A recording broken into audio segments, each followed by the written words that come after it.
9:9. சிறுமைப்பட்டவனுக்கு கர்த்தர் அடைக்கலமானவர். நெருக்கப்படுகிற காலங்களில் அவரே அவனுக்கு தஞ்சமானவர். சிறுமைப்பட்டவனுக்கு கர்த்தர் அடைக்கலமானவர். நெருக்கப்படுகிற காலங்களிலே அவரே அவனுக்கு தஞ்சமானவர். என்னை இல்லாமல் உங்களால் ஒன்றும் செய்யக்கூடாது என்று சொன்ன எங்கள் பரலோகத்தின் தகப்பனே, இப்பொழுதும் என்னோடும் எங்களோடும் கர்த்தரே நீர் பேசுவீராக. பேசுகிறது நீங்கள் அல்ல என்று சொன்னீங்களே, என்னோடு பேசுங்கப்பா, எங்களோடு கூட பேசுங்க. பரிசுத்த ஆவியானவரே நீங்களே பேசுங்க. பிதாவின் ஆவியானவர் உங்களிலிருந்து பேசுவார் என்று சொன்னீங்களே, நீங்க பேசுங்கப்பா. எங்க உள்ளத்தை நாங்கள் திறந்து கொடுக்கிறோம், நீங்க பேசுங்க. நெருக்கப்பட்டு இருக்கிறோம், எங்களுக்கு தஞ்சம் தேவை. கர்த்தாவே, எங்களுக்கு நீ தஞ்சமாய் இருக்கிறீர் என்று தாவீது பாடலாக அல்ல, அனுபவத்தில் இருந்து சொல்லியிருப்பதை நாங்கள் அறிந்து உங்களை ஸ்தோத்திரிக்கிறோம். நாங்கள் கேட்க போகிற வசனத்தை எங்களுக்கு ஆசீர்வதியும். அடிமையின் நாவை அபிஷேகம் பண்ணும், ஞானத்தினால் நிரப்பும், கிருபையை தாரும். இயேசுவின் நாமத்தில் பிதாவே, ஆமென், ஆமென். வாசிங்க. சிறுமைப்பட்டவனுக்கு கர்த்தர் அடைக்கலமானவர். சிறுமைப்பட்டவனுக்கு கர்த்தர் அடைக்கலமானவர். நெருக்கப்படுகிற காலங்களில் அவரே தஞ்சமானவர். அவரே அவனுக்கு தஞ்சமானவர். அல்லேலூயா. இங்க வேதத்திலே வாசிக்கிறோம், நெருக்கப்படுகிற காலங்களில் அவரே அவனுக்கு தஞ்சமானவர். யாருக்கு தஞ்சமானவர் என்றால், வாசிங்க. சிறுமைப்பட்டவனுக்கு கர்த்தர் அடைக்கலம். சிறுமைப்பட்டவன், சிலர் பார்த்தீங்கன்னா இயற்கையாகவே சிறுமையா இருப்பார்கள், சிலர் பார்த்தீங்கன்னா சிறுமைப்படுத்தப்படுவார்கள். சிலர் இயற்கையாகவே சிறுமையில தான் இருப்பாங்க,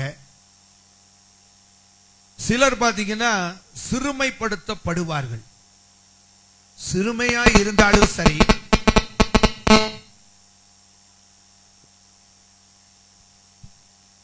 செல்லெல்லாம் ஆஃப் பண்ணி வச்சீங்கன்னா அந்த பிரச்சனையே வராது.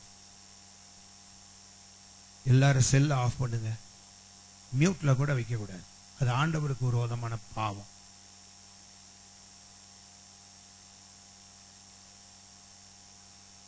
சிலர் பார்த்தீங்கன்னா இயற்கையாகவே எப்படி இருப்பாங்க, சிறுமையாய் இருப்பார்கள். பிறப்பிலேயே குடும்ப சூழ்நிலை, ஏற்பட்ட இழப்புகள், இவைகளினால பார்த்தீங்கன்னா சிலர் சிறுமையாகவே இருப்பார்கள். சிலர் பார்த்தீங்கன்னா மற்றவர்களால் சிறுமைப்படுத்தப்படுவார்கள், மற்றவர்களால் சிறுமைப்படுத்தப்படுவார்கள். இதுல தாவீது இங்கே சொல்லி இருக்கிற சிறுமை என்பது இதுல எந்த விதம் என்று அவர் குறிப்பிட்டு சொல்லவில்லை. மொத்தத்தில் சொல்லுகிறார், சிறுமைப்பட்ட அவனுக்கு கர்த்தரே அடைக்கலமானவர். சிறுமைப்படுத்தப்பட்டு இருக்கிற, சிறுமையில் இருக்கிற அவனுக்கு கர்த்தரே அடைக்கலமானவர். இது தாவீது ஏதோ ஒரு பாட்டை பாடணும், ஒரு ராகம் கிடைச்சிருச்சு, அந்த ராகத்துக்கு ஏற்ற மாதிரி ஏதாவது ஒரு பாட்டை இயற்றணும் அப்படிங்கிறதுக்காக ஏதோ வார்த்தைகளை எல்லாம் போட்டு ஒரு பாட்டை அவர் இயற்றவில்லை. சங்கீதம் 9 ஒரு பாடல் தான். அவர் அதற்காக ஒரு பாடலை இயற்றணுங்கிறதுக்காக சிலர் பார்த்தீங்கன்னா ஒரு நல்ல டியூன் ஒன்று எனக்கு கிடைச்சிருச்சு, அதனால அதுக்கு என்ன செய்யணும், வார்த்தைகளை போட்டு பாடலை இயற்றணும் அப்படின்னு நினைப்பாங்க. தாவீதுக்கு அப்படி அல்ல. தாவீது அவன் அனுபவித்தவைகளை, தாவீது என்ன செய்கிறான், அவன் அனுபவித்தவைகளை, கர்த்தரிடத்திலே இருந்து அவன் பெற்றுக்கொண்டவைகளை அவன் இங்கே பாடுவதை பார்க்கிறோம். தாவீது ஒரு சிறுமையானவன் தான்.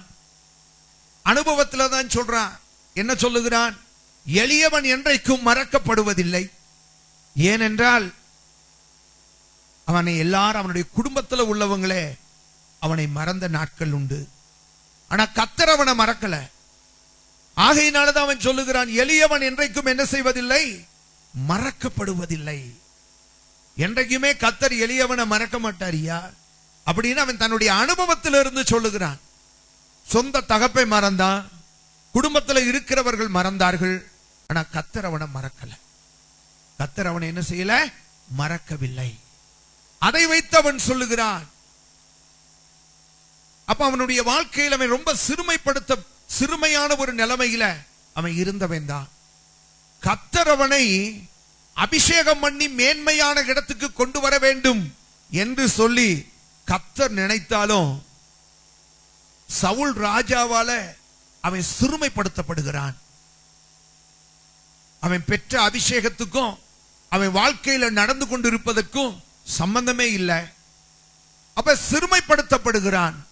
அப்படி சிறுமைப்படுத்தப்பட்ட காலங்களில அவன் சொல்லுகிறான், சிறுமைப்பட்டவனுக்கு எங்கேயுமே தஞ்சம் இல்லையா, எங்கேயுமே அடைக்கலம் இல்ல, கர்த்தரை தவிர. ஹல்லேலூயா.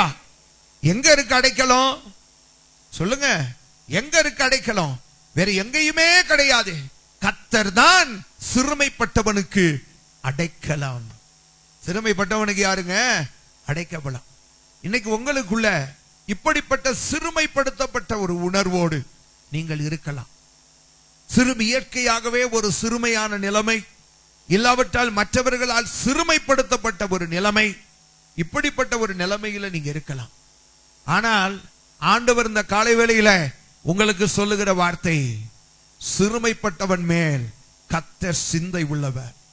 சிறுமைப்பட்டவனுக்கு கர்த்தரே தஞ்சமானவர். ஹல்லேலூயா. சிறுமைப்பட்டவனுக்கு யாரு தஞ்சங்க? கர்த்தரே தஞ்சம். எங்க போறது, யார்கிட்ட போவது என்று கலங்க வேண்டிய அவசியமே கிடையாது. சிறுமைப்பட்டவனுக்கு தஞ்சமடைய ஒரு இடம் உண்டு. எத்தனை பேர் அதை விசுவாசிக்கிறீங்க? ஹல்லேலூயா, ஸ்தோத்திரம். மனுஷகுமாரனுக்கு வேண்டுமானால் தலை சாய்க்க இடமில்லாமல் இருக்கலாம். ஆனால் தலை சாய்க்க இடமில்லாமல் இருக்கிற அந்த மனுஷகுமாரன் சிறுமைப்பட்டு இருக்கிற நமக்கு தஞ்சமாயிருக்கிறார். ஆமென். பூலோகத்தில் இருக்கும் போது அவருக்கு தலை சாய்க்க இடமில்லை.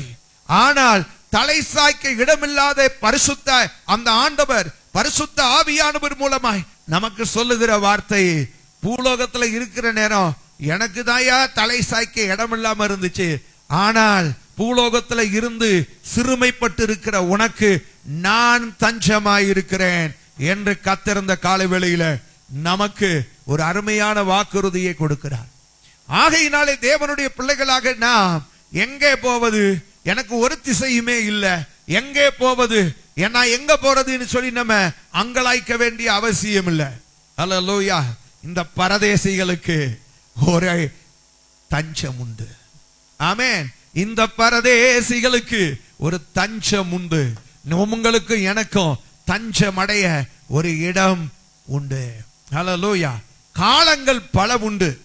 அந்த காலங்களிலே நாம் பார்க்கும்போது நெருக்கப்படுகிற காலம் என்று சொல்லப்பட்டிருக்கிறது. அந்த 9:9 திரும்ப வாசிங்க பாப்போம்.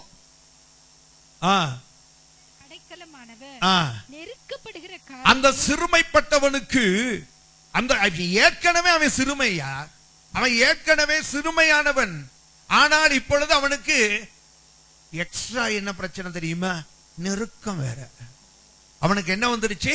அந்த சிறுமைப்பட்டவனுக்கு இப்ப நெருக்கப்படுகிற ஒரு சூழ்நிலை. நெருக்கப்படுகிற சூழ்நிலை என்று சொல்லும் போது எப்பக்கத்திலும் பவுல் சொல்லுகிறார் தெரியுமா? நெருக்கம் என்பது வேறு எதுவும் அல்ல. ரோமர் 8வது அதிகாரத்திலே சொல்லி இருக்கிற வண்ணமாய் நாங்கள் எப்பக்கத்திலும், அதாவது எந்த பக்கத்திலும் பிரஷர், அதுதான் நெருக்கம். 3 பக்கம் நெருக்கம் இருந்தா 4வது பக்கம் தஞ்சம் என்று ஓடலாம். 2 பக்கம் நெருக்கம் இருந்தால் 2 பக்கங்களை தஞ்சத்துக்காக நாம் தெரிந்து கொள்ளலாம். ஆனால் எப்பக்கமும் இருப்பது 4 திசை. ஆனால் 4 திசையிலையுமே எனக்கு என்ன உண்டு? நெருக்கம் உண்டு. எந்த பக்கத்திலும் எனக்கு போவதென்று தெரியாது, எந்த பக்கத்திலும் எனக்கு ஒத்தாசையை நாட முடியாது. இப்படிப்பட்ட நிலைமையில தாவீது சொல்லுகிறார், கர்த்தர் நெருக்கப்படுகிறவனுக்கு தஞ்சம். காலங்கள் பல உண்டு. அதுல ஒரு காலம் எதுன்னு கேட்டீங்கன்னா நெருக்கப்படுகிற காலம். என்ன காலங்க? நெருக்கப்படுகிற காலம். என்னதான் நம்ம ரட்சிக்கப்பட்டு ஆண்டவருடைய பிள்ளைகளாக சவுலாய் இருக்கிற காலங்களிலே மாத்திரமல்ல, பவுலாக மாறின பின்பும் கூட, புரியுதாங்க, அபிஷேகம் பண்ணப்படுவதற்கு முன்பாக மாத்திரமல்ல, நீங்களும் நானும் அபிஷேகத்தை பெற்ற பிறகும் கூட தேவனால் ராஜ அபிஷேகம், அதிகாரத்தின் அபிஷேகம், வல்லமையின் அபிஷேகம், எல்லா அபிஷேகத்தையும் நம்ம பெற்றிருந்தாலும் கூட இந்த அபிஷேகங்களை பெற்ற பிறகும் நமக்கு நெருக்கங்கள் வரத்தான் செய்யும். ஆமென். நெருக்கங்கள் வராமல் இருக்காது, நமக்கு நெருக்கங்கள் வராமல் இருக்காது. இஸ்ரவேல் ஜனங்களுடைய அனுபவங்களை பாருங்க. இஸ்ரவேல் ஜனங்கள் ரட்சிக்கப்படாதவர்கள் அல்ல, இஸ்ரவேல் ஜனங்கள் எல்லாரும் ரட்சிக்கப்பட்டவர்கள் தான். அவர்கள் எகிப்திலிருந்து மீட்டெடுக்கப்பட்டவர்கள் தான். யார் இந்த இஸ்ரவேல் ஜனங்கள்? அவர்கள் செங்கடலிலே ஞானஸ்நானம் எடுத்தவர்கள் தான். அவர்கள் யார் இந்த இஸ்ரவேல் ஜனங்கள்? சீனாய் மலையிலே அவர்கள் அபிஷேகத்துக்கு ஒத்த அனுபவத்தை பெற்றவர்கள் தான். அவர்கள் சபை கூடி வந்தவர்கள் தான். ஆண்டவருடைய கரத்தில் இருந்து கட்டளைகளை பெற்றுக் கொண்டவர்கள் தான். வானம் திறக்கப்பட மன்னாவை பெற்றுக் கொண்டவர்கள் தான். இவர்களுக்காக கண்மலையிலிருந்து தண்ணீர் கடந்து வந்தது. இப்படிப்பட்ட ஆவிக்குரிய அனுபவங்கள், ஆவிக்குரிய அற்புதங்கள், அதிசயங்கள் எல்லாவற்றையும் பெற்றவர்கள் தான். ஆனால் இப்படிப்பட்ட இஸ்ரவேல் ஜனங்களுக்கே நீங்கள் பார்க்கும்போது பல விதங்களிலே நெருக்கங்கள் உண்டானது. ஒரு கட்டத்திலே அவர்களுக்கு அம்மோனியரால் நெருக்கம், இன்னும் ஒரு கட்டத்திலே அவர்களுக்கு பெலிஸ்தியரால் நெருக்கம், இன்னும் ஒரு கட்டத்திலே அவர்களுக்கு அமலேக்கியரால் நெருக்கம். அவர்கள் எந்த ஒரு நாளிலுமே நிம்மதியாக இருந்தார்கள் என்று சொல்ல முடியாது. அப்படிப்பட்ட நெருக்கங்கள் அவர்கள் ஜீவியத்திலே தொடர்ந்து கடந்து வந்து கொண்டுதான் இருந்துச்சு. ஹல்லேலூயா, ஸ்தோத்திரம். இந்த நெருக்கங்கள் எல்லாம் வரலன்னு சொன்னா அது ஒரு டேஸ்ட் இல்லாத வாழ்க்கையா இருக்கும். எத்தனை பேர் அதை விசுவாசிக்கிறீங்க? சில சொல்லுவாங்க நெருக்கமே வராம இருந்தா நல்லா இருக்குங்க அப்படின்னுவாங்க. காரத்தை சாப்பிட்டாதான் சக்கரையுடைய மகிமை தெரியும். என்னையா, காரத்தை சாப்பிட்டாதான் சக்கரையோட மகிமை தெரியும். காரமே சாப்பிடலன்னா சர்க்கரையுடைய தேவையே இல்லை. அப்படித்தானுங்க? காரம் சாப்பிடணும். ஏதோ ஒரு சூழ்நிலையில ஒரு நெருக்கம் நம்ம வாழ்க்கையில வந்தாதான் கர்த்தருடைய அன்பை, கர்த்தருடைய மகிமையை, கர்த்தருடைய ஆசீர்வாதத்தை நம்மால் அறிந்து கொள்ள முடியும். ஆமென்.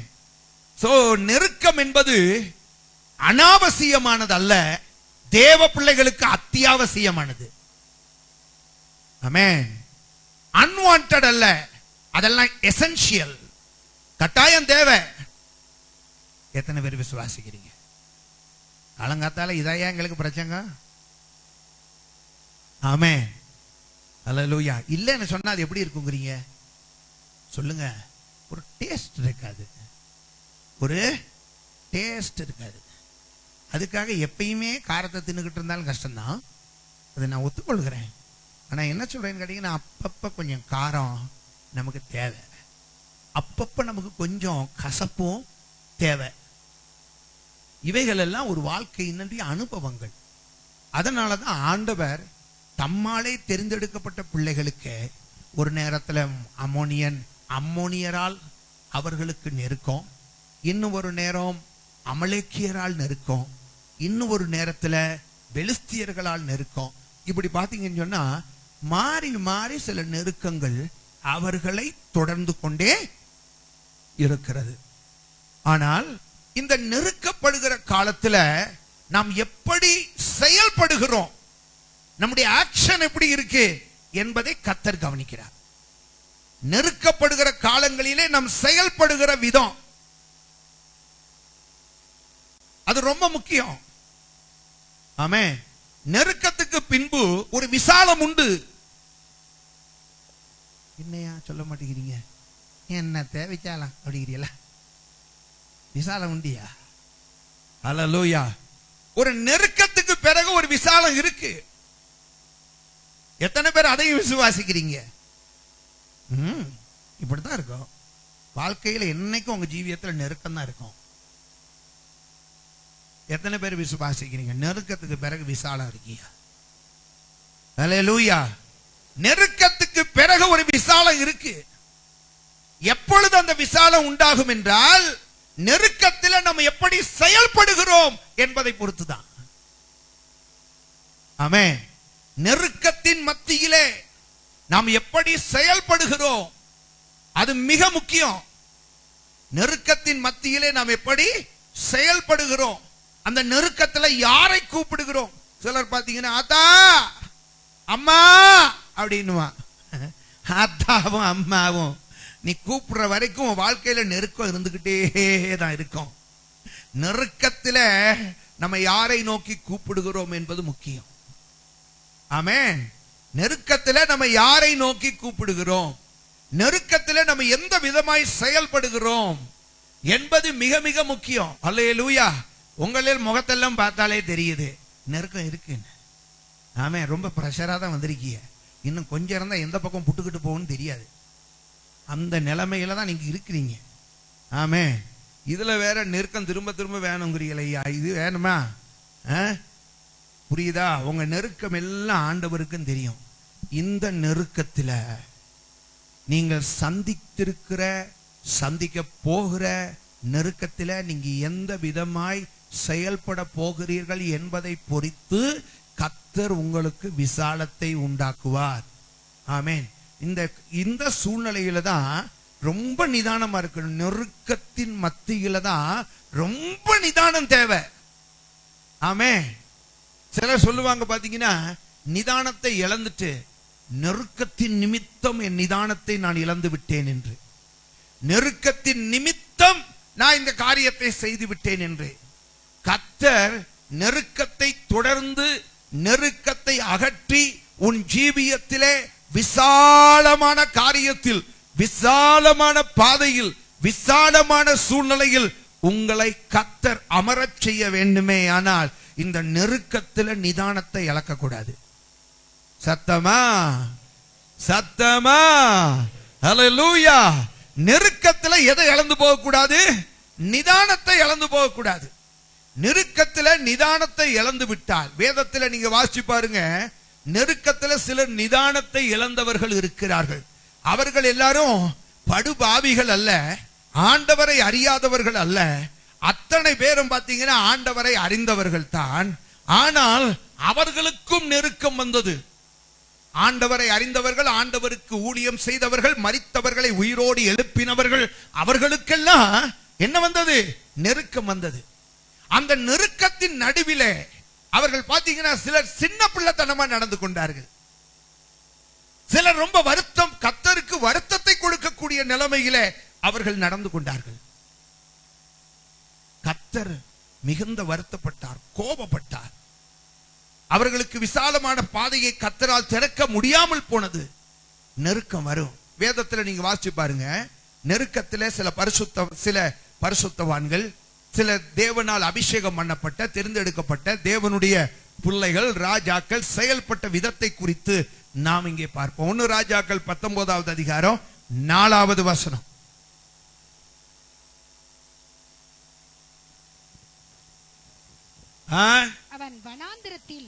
அவன் வனாந்தரத்தில் ஒரு நாள் பிரயாணம் போய். யார் அவரு? எலியா. யார் இந்த எலியா? தீர்க்கதரிசி. யார் இந்த தீர்க்கதரிசி? தேவனால் தெரிந்து கொள்ளப்பட்டவன் மட்டும் இல்ல, மரித்தவனே உயிரோடு எழுப்பினவன், அற்புத அடையாளங்களை தேடினவன். இவனுக்கு கூட வந்துருச்சு என்ன சொல்லுங்க? நான் இன்னும் சொல்ல போனா சொல்லுவேன், எலியா நம்மை போல பாடுள்ள மனுஷன்தான். ஆனாலும் கூட ஏதாவது ஒரு விதத்தில் நம்மை காட்டிலும் அவர் விசேஷமான ஒரு மனுஷன்தான். யாரு? எலியா. அந்த எலியாவுக்கே என்ன வந்துச்சான் சொல்லுங்க? நெருக்கம். அந்த எலியாவுக்கு அந்த நெருக்கம் வந்த போது வாசிங்க. அவன் வனாந்தரத்தில் ஒரு நாள் பிரயாணம் போய் ஒரு சூரை செடியின் கீழ் உட்கார்ந்து நான் சாக வேண்டும் என்று கோரி. என்ன வேணுமா? சாக வேண்டும். அவருக்கு யாரால நெருக்கம் வந்துச்சு? எசபேலால அவருக்கு நெருக்கம் வந்துருச்சு. யார் அந்த எசபேல்? ஆகாப் ராஜாவின் மனைவி. எந்த ராஜா? ஆகாப் ராஜாவின் மனைவி. அந்த ஆகாப் ராஜாவின் மனைவியாகி எசபேலால நெருக்கம் வந்துருச்சு. ஆஃப்டர் ஆல் சொல்றோம், பெண்கள்லாம் பலவீனமான பாண்டோன்னு. பெண்கள் பலவீனமான பாண்டம் தான். நெருக்கம் கொடுத்தாங்கன்னா சாகிற அளவுக்கு கொடுத்து விடுவாங்கன்னு இன்னும் சொல்லிட்டு நான் சொல்லப்பா. அவங்க நினைச்சாங்கன்னா சாகுற அளவுக்கு கூட நெருக்கம் கொடுத்துருவாங்களாம். நீங்க அதனால பலவீனமான பாண்டவன்னு சொல்லிட்டு அவங்க சொல்றாங்கன்னு நம்ம நம்பப்படாது. நல்லா கவனிச்சுக்கிடணும். அவங்க நினைச்சாங்கன்னா எவ்வளவு பெரிய மனுஷனை கூட ஐயோ நான் செத்தா போதியா அப்படின்னு நினைக்கக்கூடிய அளவுக்கு, சாவுக்கு தன்னை அர்ப்பணிக்கக்கூடிய அளவுக்கு அவங்க பலவீனமான பாண்டம் இல்லை. ஒருவேளை அவங்களுடைய பலவீனம் தான் இப்படி பண்ணுதோ தெரியல. அப்படி எடுத்துக்கோமே. என்ன அவர்களுடைய பலவீனம் தான் அடுத்தவன் சாவுக்கு காரணமா இருக்க தெரியல. சரி, அவங்கள மன்னிச்சிருவோம். இப்ப கவனிங்க. இப்ப இங்க நடந்த சம்பவம் என்ன? அவ ஒரு பெண்ணு. அந்த பெண்ணு என்ன செஞ்சாலாம்? அவளால யாருக்கு நெருக்கம் வந்துச்சு? எலியாவுக்கு. ஆனா நான் என்ன சொல்றேன், இந்த நெருக்கத்துல எலியா ஒரு நாள் பிரயாணம் பட்டு போனது சந்தோஷமான காரியம்தான் இல்லையா? ஆனா ஒரு செடியின் கீழே போய் உட்கார்ந்துகிட்டு நான் சாக வேண்டும் என்ன சொல்றாரு? இப்ப ஏன் நெருக்கத்துக்கு பரிகாரம் சாவு கிடையாதுயா.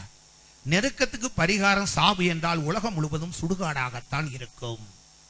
அப்படித்தானே? நெருக்கத்துக்கு பரிகாரம் சாவா? இல்ல. ஒரு சேலஞ்ச் எடுக்கணும். என்னை பலப்படுத்துகிற கிறிஸ்துவினாலே. என்ன? அல்லேலூயா. நெருக்கம் வந்துருச்சுயா. நெருக்கம் வந்துருச்சு. இப்ப என்ன பண்ண முடியும்? அதுக்கு பரிகாரம் நம்ம ஆண்டவருடைய பிள்ளைகள் வாயினால கூட சொல்லக்கூடாது. செத்து போனா கூட நல்லா இருக்கும்னு. செத்து போனா கூட நல்லா இருக்கும்னு சொல்லவே கூடாது. காரணம், நம்ம அப்படி சொல்லியிருந்தா கர்த்தர் மன்னிப்பாராக. இனிமேல் இவ்விதமான வார்த்தைகளை நம்ம சொல்லக்கூடாது. விசாலத்தை ஏற்படுத்துகிற கர்த்தர் நம் நடுவிலே உண்டு.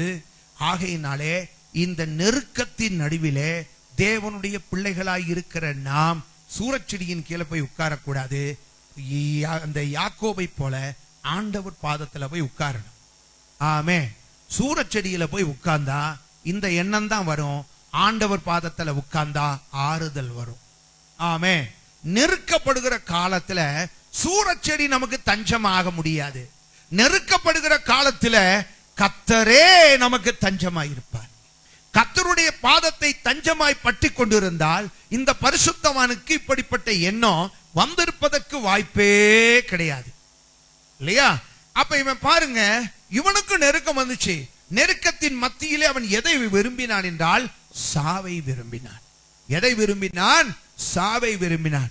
தேவனுடைய பிள்ளைகளாய் இருக்கிற நமக்கும் குடும்பத்தில, வேலை செய்கிற இடங்களில சூழ்நிலைகள், பல நெருக்கங்கள் எல்லாம் நம்முடைய ஜீவியத்துல உண்டாகத்தான் செய்யும். அப்படி நமக்கு சூழ்நிலைகள் எல்லாம் நம்முடைய ஜீவியத்துல நமக்கு உண்டாகும் போது அதற்கு பரிகாரம் என்பது மரணம் அல்ல. அதற்கு பரிகாரம் யாருன்னு கேட்டீங்கன்னா கர்த்தர். ஆமே. அதுக்கு பரிகாரம் யாருங்க? கர்த்தர். கர்த்தருடைய பாதத்துல தஞ்சம் அடையணுமே ஒழிய இந்த பரிசுத்தவானாகிய எலியாவை போல செத்து போனா நல்லது என்று நாம் நினைப்பது, சொல்லுங்க, தவறான ஒரு காரியம். அப்ப இவன் பரிகாரம் தேடினான். என்னத்தை தேடினான்? செத்து போனா இந்த பிரச்சனையே இல்லை என்று அவன் நினைத்தான். இன்னும் ஒரு காரியத்தை பாருங்க. 1-2 நாளாகமும் 16வது அதிகாரம் 12வது வசனம். 2 நாளாகமும் 16-12. ஆசா அரசாண்ட 39வது வருஷத்திலே அவனுடைய கால்களிலே வியாதி கண்டது. அவன் அந்த காலிலே ஏற்பட்ட வியாதியினால் அவனுக்கு நோவு, வேதனை மிகவும் உக்கிரமாய் இருந்தது. அவன் தன் வியாதியிலோ கர்த்தரை அல்ல, யாரை தேடினான்? பரிகாரிகளையே தேடினான். அவன் எதை தேடினான்? பரிகாரிகளை தேடினான், கர்த்தரை அல்ல. சாதாரணமான ஒரு வேதனையா இருந்த அவன் டாக்டர் கிட்ட போயிருப்பான், இவன் ஆண்டவர்கிட்ட போயிருப்பான். அப்படிதானங்க? என்ன சொல்ல மாட்டேங்கிறீங்க? சொல்லுங்க. சாதாரண தலைவலியா? ஆண்டவர்கிட்ட போயிருப்பான். ஜெப எண்ணெய் எடுத்து தலையில பூசிட்டு, கர்த்தாவே நீர் எனக்கு சுகத்தை கொடும் அப்படின்னு சொல்லி தலையில பூசி ஆண்டவர்கிட்ட போயிருப்பான். இது பாத்தீங்கன்னு சொன்னா சாதாரண தலைவலி இல்ல, மண்டையில மூளை, மூளைக்குள்ள கட்டி. என்னங்க மண்டையில் என்ன இருக்கு? இருக்கா? ஏன் சந்தேகம் வந்துச்சா? மண்டையில மூளை இருக்கா இல்லையா? இருக்கா இல்லையா? இருக்கா இல்லையா? இருக்குல்ல. சரி, மண்டையில மூளை. நான் இப்ப ஃபங்க்ஷன் ஆகிற மூளை, ஃபங்க்ஷன் ஆகாத மூளை பத்தி நான் பேசிக்கிட்டு இருக்கேன். மண்டைக்குள்ள மூளை இருக்குன்னா ஒத்துக்குங்க, ஆமான்னு. மண்டையில மூளை, மூளைக்குள்ள கட்டி.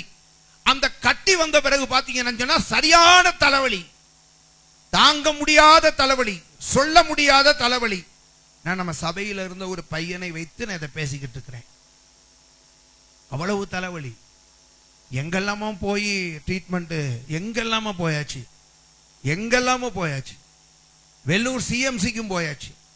டாக்டர் பார்த்தாரு, பார்த்துட்டு சொன்னாரு மூளையில ஒரு சின்ன கட்டி. அதை லேசா எடுத்து பயோப்சி பண்ணி பார்த்தாச்சு, கேன்சர் கட்டி. டாக்டர் சொன்னாரு அதை எடுத்தா சுகமாக்கிடலாம், ஆனா எடுத்தா பிரச்சனை.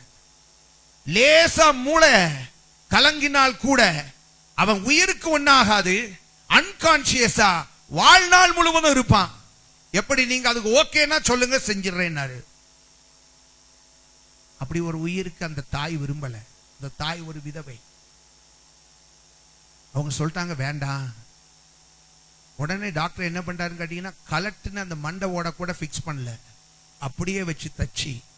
டாக்டர் சொன்ன வார்த்தை, நீங்க ஜெபம் பண்ணுங்க ஆண்டவரை நோக்கி. நீங்க யூ ஆர் எ கிறிஸ்டியன், நீங்க ஒரு கிறிஸ்தவங்க, ஆண்டவரை நோக்கி பாருங்க, ஆண்டவர் ஏதாவது அற்புதம் செஞ்சாதான். மண்டை வலி தாங்க முடியாம தான் அங்க போனாங்க. கடைசியில நடந்த சம்பவம் என்ன? எங்கேயும் சுகமாக்க முடியல, கேன்சர் கட்டியும் எடுக்க முடியல.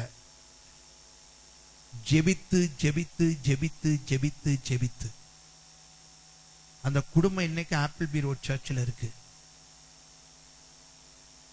அந்த குடும்பம் இன்னைக்கு ஆப்பிள் பி ரோட் சர்ச்சில் இருக்கு. அந்த பையன் மட்டும் இன்னைக்கும் பின்பகுதியில் அந்த கலட்டின அந்த மண்டவோட இன்னும் பிக்ஸ் பண்ணல. அவன் இன்னைக்கு திருமணமாகி அமெரிக்காவில் செட்டில் ஆகியிருக்கிறான்.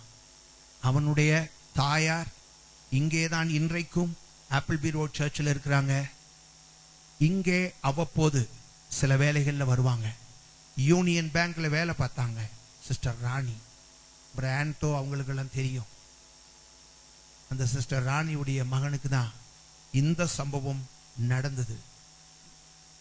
அவர்கள் பரிகாரியை தேடினார்கள், முடியாது என்றார்கள். கர்த்தரை தேடினார்கள், காயப்பட்ட கரத்தினால் சுகத்தை கொடுத்தார். ஆமென். நமக்கு நெருக்கம் வரும், நெருக்கம் வரும். இந்த நெருக்கத்தின் நடுவில் நம்ம யாரை தேடுகிறோம் என்பது மிக மிக முக்கியம். ஆமென். பல நெருக்கங்கள் வரும். இன்னைக்கெல்லாம் பாத்தீங்கன்னா மழை வரலையா, கழுதையை பிடிச்சு தாலி கட்டு, மழை வந்துருங்கிறான் இல்லையா? எல்லாம் பரிகாரம். 2 கழுதையை உடனே என்ன செய்யறான்னு கேட்டீங்கன்னு சொன்னா கூட்டிட்டு வரான். பாத்தீங்கன்னா அதுக்கும் மோளம் அடிச்சு அதுக்கு தாலி, கழுதைக்கு கழுதை தாலி கட்டல, வேற எவனோ போயிட்டு 2 பேருக்கும் கட்டி விட்டு ஏதாவது பரிகாரம் கிடைக்குமான்னு பாக்குறான். ஒன்னும் கிடைக்கல. தவளை கல்யாணம், பரிகாரம் தேடுறான். தவளையால மரம் வள வைக்க முடியுமா? நீங்க யோசிச்சு பாருங்க. அதே கத்தி கத்தி சாவுது. மழை இல்லாம தான் அதே கத்தி கத்தி கத்தி கத்தி சாவுது. இவன் போய் 2 தவளையை பிடிச்சி அதுக்கு கல்யாணத்தை பற்றி. அப்புறம் பாத்தீங்கன்னா கழுதைக்கு நாய்க்கும் ஜோடி ஜோடியா பிடிச்செல்லாம் ஆனா ஆக மாட்டேங்குது. இனி பாத்தீங்கன்னா கழுதைக்கு நாய்க்கும் கல்யாணம் பண்ணி வைப்போம், மழை வருமானு பாக்குறாங்க. எதுவும் வராது. பரிகாரியை தேடி பிரயோஜனம் இல்ல, பரிசுத்தரை தேடணும். ஆமென், ஆமென். சிறுமைப்படுகிற காலத்துல பரிகாரியை தேடக்கூடாது, பரிசுத்தரை தேடணும். அல்லேலூயா. யாரை தேடணும்? பரிசுத்தரை தேட வேண்டும். அப்ப நமக்கு தேவையான இந்த பரிகாரம் எங்க இருக்குன்னு கேட்டீங்கன்னா கர்த்தர்கிட்ட தான் இருக்கு. அதனாலதான் தாவீது சொல்லுகிறார், நெருக்கப்படுகிற காலங்களில் அந்த பரதேசி இருக்கானே அவனுக்கு தஞ்சம் கர்த்தர் தான். ஆமென். அல்லேலூயா. ஏன் பரதேசி என்று சொல்லுகிறேன்? பரதேசிக்கு எங்கேயுமே போறதுக்கு திக்கு திசை இல்லாதவன் அவன் தான் பரதேசி. ஆமென். அவன் பரதேசி. அந்த பரதேசிக்கு தஞ்சம் கர்த்தரே. ஆமென். எத்தனை பேர் சொல்றீங்க இன்னைக்கு எங்கேயும் போக முடியாம திகைச்சுக்கிட்டு இருக்கேன், என்ன செய்யன்னு திகைச்சுக்கிட்டு இருக்கேன்? ஏன் கவலைப்படுறீங்க? ஆமென். கர்த்தர் உங்க கூட தான் பேசிக்கிட்டு இருக்கிறாரு. பரிகாரியை தேடாத, பரிசுத்தரை தேடு. அவர் உனக்கு தஞ்சமாய் இருப்பார். அவர் உனக்கு எப்படி இருப்பார்? தஞ்சமாய் இருப்பார். மூன்றாவதாக, இன்றைக்கு இப்படிப்பட்ட நெருக்கப்படுகிற காலங்களிலே சிறுமைப்படுகிறவர்கள் செய்கிற மூன்றாவது ஒரு காரியம், 2 நாளாகமம் 28வது அதிகாரம் 22 இருந்து வாசிங்க. 2 நாளாகமம் 28. தான் நெருக்கப்படுகிற காலத்திலும் கர்த்தருக்கு விரோதமாய் அந்த ஆகாஸ் என்னும் ராஜா துரோகம் பண்ணிக்கொண்டே இருந்தான். இப்ப நெருக்கப்படுகிற காலத்துல இந்த ஆகாஸ் என்கிற ராஜா, ஆகாஸ் என்பவன் கர்த்தருக்கு விரோதமான காரியங்களையே செய்து கொண்டிருக்கிறான். இவன் யார்? கர்த்தரிடத்திலே இருந்து ஆளுகையை பெற்றுக்கொண்ட ஒரு மனிதன், இஸ்ரவேலின் ராஜா. இந்த இஸ்ரவேலின் ராஜாவாகிய ஆகாஸ், இவன் பாத்தீங்கன்னு சொன்னா இவனுக்கு நெருக்கம் வந்துச்சு. இவன் நெருக்கப்படுகிறான். இந்த நெருக்கப்படுகிற, நன்றாக கவனிங்க, வானத்தில் இருக்கிற சிங்காசனத்தில் வீற்றிருக்கிற தெய்வம் நம்முடைய வாழ்க்கையில நெருக்கத்தை அனுமதிப்பது உண்மை. நெருக்கத்தில் அனுமதிச்சுட்டு இந்த நெருக்கத்திலே நம்முடைய செயல்பாடுகள் எப்படி இருக்கிறது என்பதை கூர்ந்து கவனிக்கிறார். ஆமென். அப்படித்தானங்க? நெருக்கத்துல தான் ஆண்டவர் கூர்ந்து கவனிக்கிறார், இவனுடைய செயல்பாடுகள் எப்படி இருக்கிறது. இங்கே ஆகாஸ் ராஜாவுடைய வாழ்க்கையில நெருக்கங்கள் ஏற்பட்டது. இந்த நெருக்கத்தின் நடுவிலே பார்க்கும்போது ஆகாஸ் ராஜா என்ன பண்ணானா? இந்த நெருக்கத்துல கர்த்தருக்கு விரோதமான காரியங்களை செய்தான், துரோகம் பண்ணிக்கொண்டே இருந்தான். கர்த்தருக்கு விரோதமான காரியம், கர்த்தருக்கு விரோதமான காரியம். எனக்கு தெரிந்த ஒரு அம்மா உண்டு. அந்த அம்மா பாத்தீங்கன்னு சொன்னா ரொம்ப பயங்கரமான பிரச்சனை. வீட்டுல நல்ல விசுவாசி, நல்ல ஆவியில எல்லாம் நிரம்புவாங்க, அபிஷேகம் பெற்றவர்கள், எல்லாம் உண்மைதான். ஆனா இந்த அம்மாவுக்கு பாத்தீங்கன்னு சொன்னா ஏற்பட்ட ஒரு பிரச்சனை, ஒரு வியாதி, இவைகளின் நடுவில் பாத்தீங்கன்னு சொன்னா இவர்கள் நேரடியாக எங்க போனாங்கன்னு சொல்லி கேட்டீங்கன்னா குறி கேட்கிறவங்க கிட்ட போயிட்டாங்க. யார்கிட்ட போயிட்டாங்க? அத வந்ததுக்கு அப்புறம் என்கிட்டயும் சொன்னாங்க, ஐயா எனக்கு நெருக்கம் தாங்க முடியாம நான் இப்படி போயிட்டேன் அப்படின்னு சொன்னாங்க. நான் என்ன சொல்றேன்னு கேட்டீங்கன்னா, நீ நெருக்கத்துல மரிப்பது தவறல்ல, குறி கேட்க போவது கர்த்தருக்கு விரோதமான பாவம். ஆமென். நெருக்கத்திலே கர்த்தருடைய பாதத்திலே தஞ்சமடைந்து அவருடைய பாதத்திலே ஜீவனை விடலாம்.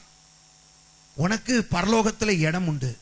ஆனால் இன்னும் அற்ப காலம் இந்த உலகத்துல கஷ்டம் இல்லாமல் வாழ வேண்டும் என்கிற ஒரு அற்பமான ஒரு எண்ணத்துக்காக ஒரு நாளும் இதே போல காரியங்களில் தேவனுடைய பிள்ளைகள் ஈடுபட கூடாது. நீங்க சவுலை குறித்து நீங்க வேதத்துல வாசிச்சு பாருங்க. சவுல் ஆண்டவர்கிட்ட போகிறான். ஊரிம் தும்மீம் என்கிற அந்த கற்களினாலே தன்னுடைய பிரச்சனைக்கு, நெருக்கத்துக்கு பரிகாரம் தேடுவதற்காக அவன் போகிறான். இவனுடைய கீழ்ப்படியாமை மீறுதலின் நிமித்தம் கர்த்தர் அவனுக்கு பதில் கொடுக்கவில்லை. பதில் கொடுக்காட்டி என்ன செஞ்சிருக்கணும்?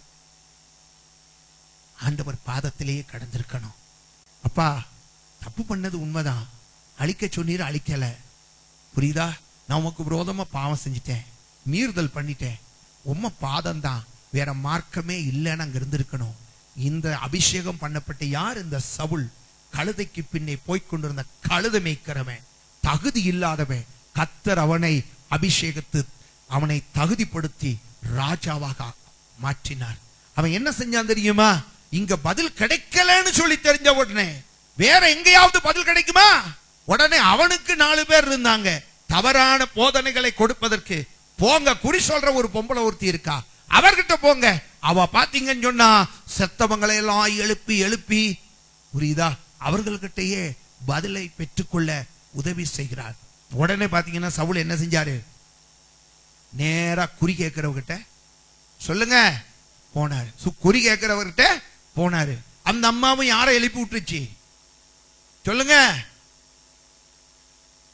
சாமுவேல் ஒரே ஒரு எனக்கு பரிகாரம் பண்ணுங்கய்யா அப்படின்னு இவர் கேட்கிறாரியா, நீதானையா என்ன கழுதமைக்கிறவனை பிடிச்சி ராஜாவாக அபிஷேகம் பண்ணீரே, எனக்கு நீர்தாயா பரிகாரம் கொடுக்கணும்னா. அவன் ஒரே ஒரு பரிகாரம் சொன்னான், பரிகாரம் வேணா ஒண்ணு செய்யி, என் கூட வந்து படுத்துக்கண்ணா. அப்படின்னா என்ன அர்த்தம்? கர்த்தர் பரிகாரம் கொடுத்தா வாழலாம், கண்டவனும் பரிகாரம் கொடுத்தா சாகலாம். அவன் என்ன சொன்னா, உனக்கு பரிகாரம் வேணா ஒரே ஒரு பரிகாரம் தான் யாருக்கு, நீயும் என்னோட வந்து படுத்துக்கொள்ளனா என்ன அர்த்தம், நான் ஏற்கனவே ஆல்ரெடி ஐ டைடு, நீ வந்து சாவுனா. அதான் சொல்ல வரேன், பரிகாரம்னா கர்த்தர் மட்டும்தான் ஐயா பரிகாரி. அல்லேலூயா. அதனால எந்த சூழ்நிலை வந்தாலும், எந்த சூழ்நிலை வந்தாலும் தேவனுடைய பிள்ளைகளாய் இருக்கிற நாம், தேவ பிள்ளைகளாய் இருக்கிற நாம் ஒரு காரியத்தை புரிஞ்சுக்கணும், கர்த்தர் தான் என் நெருக்கத்தில எனக்கு தஞ்சம். கர்த்தர் தான் என் நெருக்கத்தில எனக்கு தஞ்சம். இப்ப ஏன் நமக்கு நெருக்கம் வருது அது நம்ம தெரிஞ்சுக்கணும். நம்ம எல்லாம் ஆண்டவருடைய பிள்ளைகள் இல்லையா? பொதுவா என்ன சொல்லுவாங்கன்னு கேட்டீங்கன்னா, நீங்க ஆண்டவருக்குள்ள வந்துட்டீங்கன்னு வைங்க, அதுக்கப்புறம் உங்களுக்கு பிரச்சனையே இருக்காதுன்னு. அத மாதிரி அண்டா புழுகு, அதே போல ஆகாச புழுகு உலகத்துல எதுவுமே இல்லை. ஆமே, நீங்க ஆண்டவருக்குள்ள வந்தாதான் ஐயா கனி கொடுக்கிறவர்களாய் மாறுவீர்கள். கனி உள்ள மரத்துக்கு கல்லறி ரொம்ப ஜாஸ்தியா இருக்கும். அப்படித்தானே ஜாய்ஸ்? அப்படித்தானே? ஆமா. அல்லேலூயா. நல்லா கவனிக்கணும். கர்த்தருக்குள்ள வந்தாதானையா கனி நிறைஞ்ச வாழ்க்கை.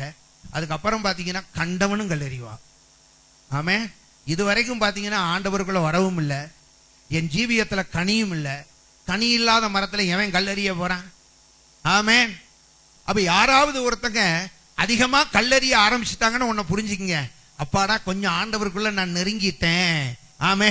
அப்ப எங்கேயோ அங்கங்க அங்கங்க கனி 1 2 இருக்குது, அததான் கல்ல போட்டு அறிகிறான் யான்னு புரிஞ்சுக்கணும். என்ன இந்த சிம்டம்ஸ் எல்லாம் நமக்கு தெரிஞ்சிருக்கணுங்க.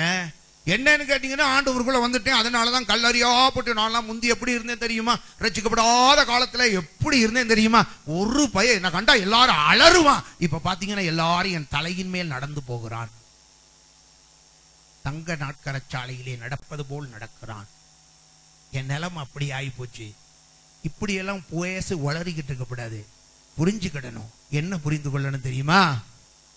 4 பேர் தொடர்ந்து பிரச்சனை வருதுன்னா கனி இருக்குதியா, அதனாலதான் கல்லறிகிறான். ஆண்டவரே உங்களுக்குள்ள வந்து கல்லறிய, அதாவது கனி கொடுக்கக்கூடிய அளவுக்கு நீர் என்னை மாற்றி இருக்கிறதுக்காக ஸ்தோத்திரம் அப்படின்னு சொல்லி இன்னும் கனி கொடுக்கறதுக்கு முயற்சி பண்ணுமே ஒழிய, கனி இருந்தா கல்லறி வருதுன்னு சொல்லிட்டு கனியெல்லாம் தூக்கி எறிஞ்சிட்டு ஆண்டவரை விட்டு தூரம் போகவே கூடாது. ஆமே. என்ன சொல்ல மாட்டேங்கிறீங்க? அல்லேலூயா. ஏன் நெருக்கம் வருது? வாசியுங்கள். 2 நாளாகமம் 33வது அதிகாரம் 10 முதல் 13 வசனங்கள். 2 Chronicles chapter 33 10 to 13. கர்த்தர் மனாசேயோடும் அவனுடைய ஜனத்தோடும் பேசின போதிலும், கர்த்தர் மனாசேயோடும் அவனுடைய ஜனத்தோடும் பேசின போதிலும் அவர்கள் கவனிக்காதே போனார்கள். ஆகையால் கர்த்தர் அசீரிய ராஜாவின் சேனாதிபதிகளை அவர்கள் மேல் வரப்பண்ணினான். அசீரிய ராஜாவின் சேனாதிபதிகள் எந்த ராஜா மேல? மனாசே ராஜாவின் மேலும் அவனுடைய நாட்டின் மேலும் படையெடுத்து வந்ததுதான் இந்த தேசத்துக்கு, இந்த ராஜாவுக்கு ஏற்பட்ட நெருக்கம். நீங்க இந்த வசனத்தை நீங்க வாசித்து பார்ப்பீர்களே, ஆனால் திரும்ப வாசிங்க பாப்போம். கர்த்தர் மனாசேயோடு. மனாசே எத்தனை வயசுல ராஜாவானான்? 12. He was only 12. 12 வயசு. இந்த 12 வயசுல இந்த மனாசே என்கிற மனிதனை பிடித்து, அந்த மனிதன் அல்ல பொடியனை பிடித்து, ஸ்ரீலங்காவில் சொல்லுவாங்க பொடியன், இவன் எல்லாம் சின்ன பையன். அப்ப இந்த பொடியனை பிடித்து என்ன செய்தார்கள்? ராஜாவாக ஆக்கினார்கள். இவன் பாத்தீங்கன்னு சொன்னா சின்ன வயசுல ராஜாவா ஆன உடனே கர்த்தருக்கு விரோதமாய் பொல்லாப்பான காரியங்களை செய்தான். சின்ன வயசுனாலும் சொல்லுவாங்க தெரியுமா, கடுகு சிறுசு காரம் பெருசு. இது கடுகு சிறுசு பாவம் பெருசு. காரம் பெருசு இல்ல, கடுகு சிறுசு, பாவம் பெருசு. என்ன பாவம்? கர்த்தருக்கு விரோதமான காரியங்களை, பொல்லாப்பானவைகளை அவன் செய்து கொண்டே இருந்தான். அப்பொழுது கர்த்தர் என்ன செய்தார் என்று சொன்னால், ஆண்டவர் அவனுக்கு சண்டே ஸ்கூல் எடுத்தார். 10வது வசனத்தை வாசிச்சு பாருங்களேன். கர்த்தர் மனாசேயோடும் அவனுடைய ஜனத்தோடும் என்ன செய்தார்? பேசினார். 12 வயசுல ராஜாவாக்கிட்டாரு.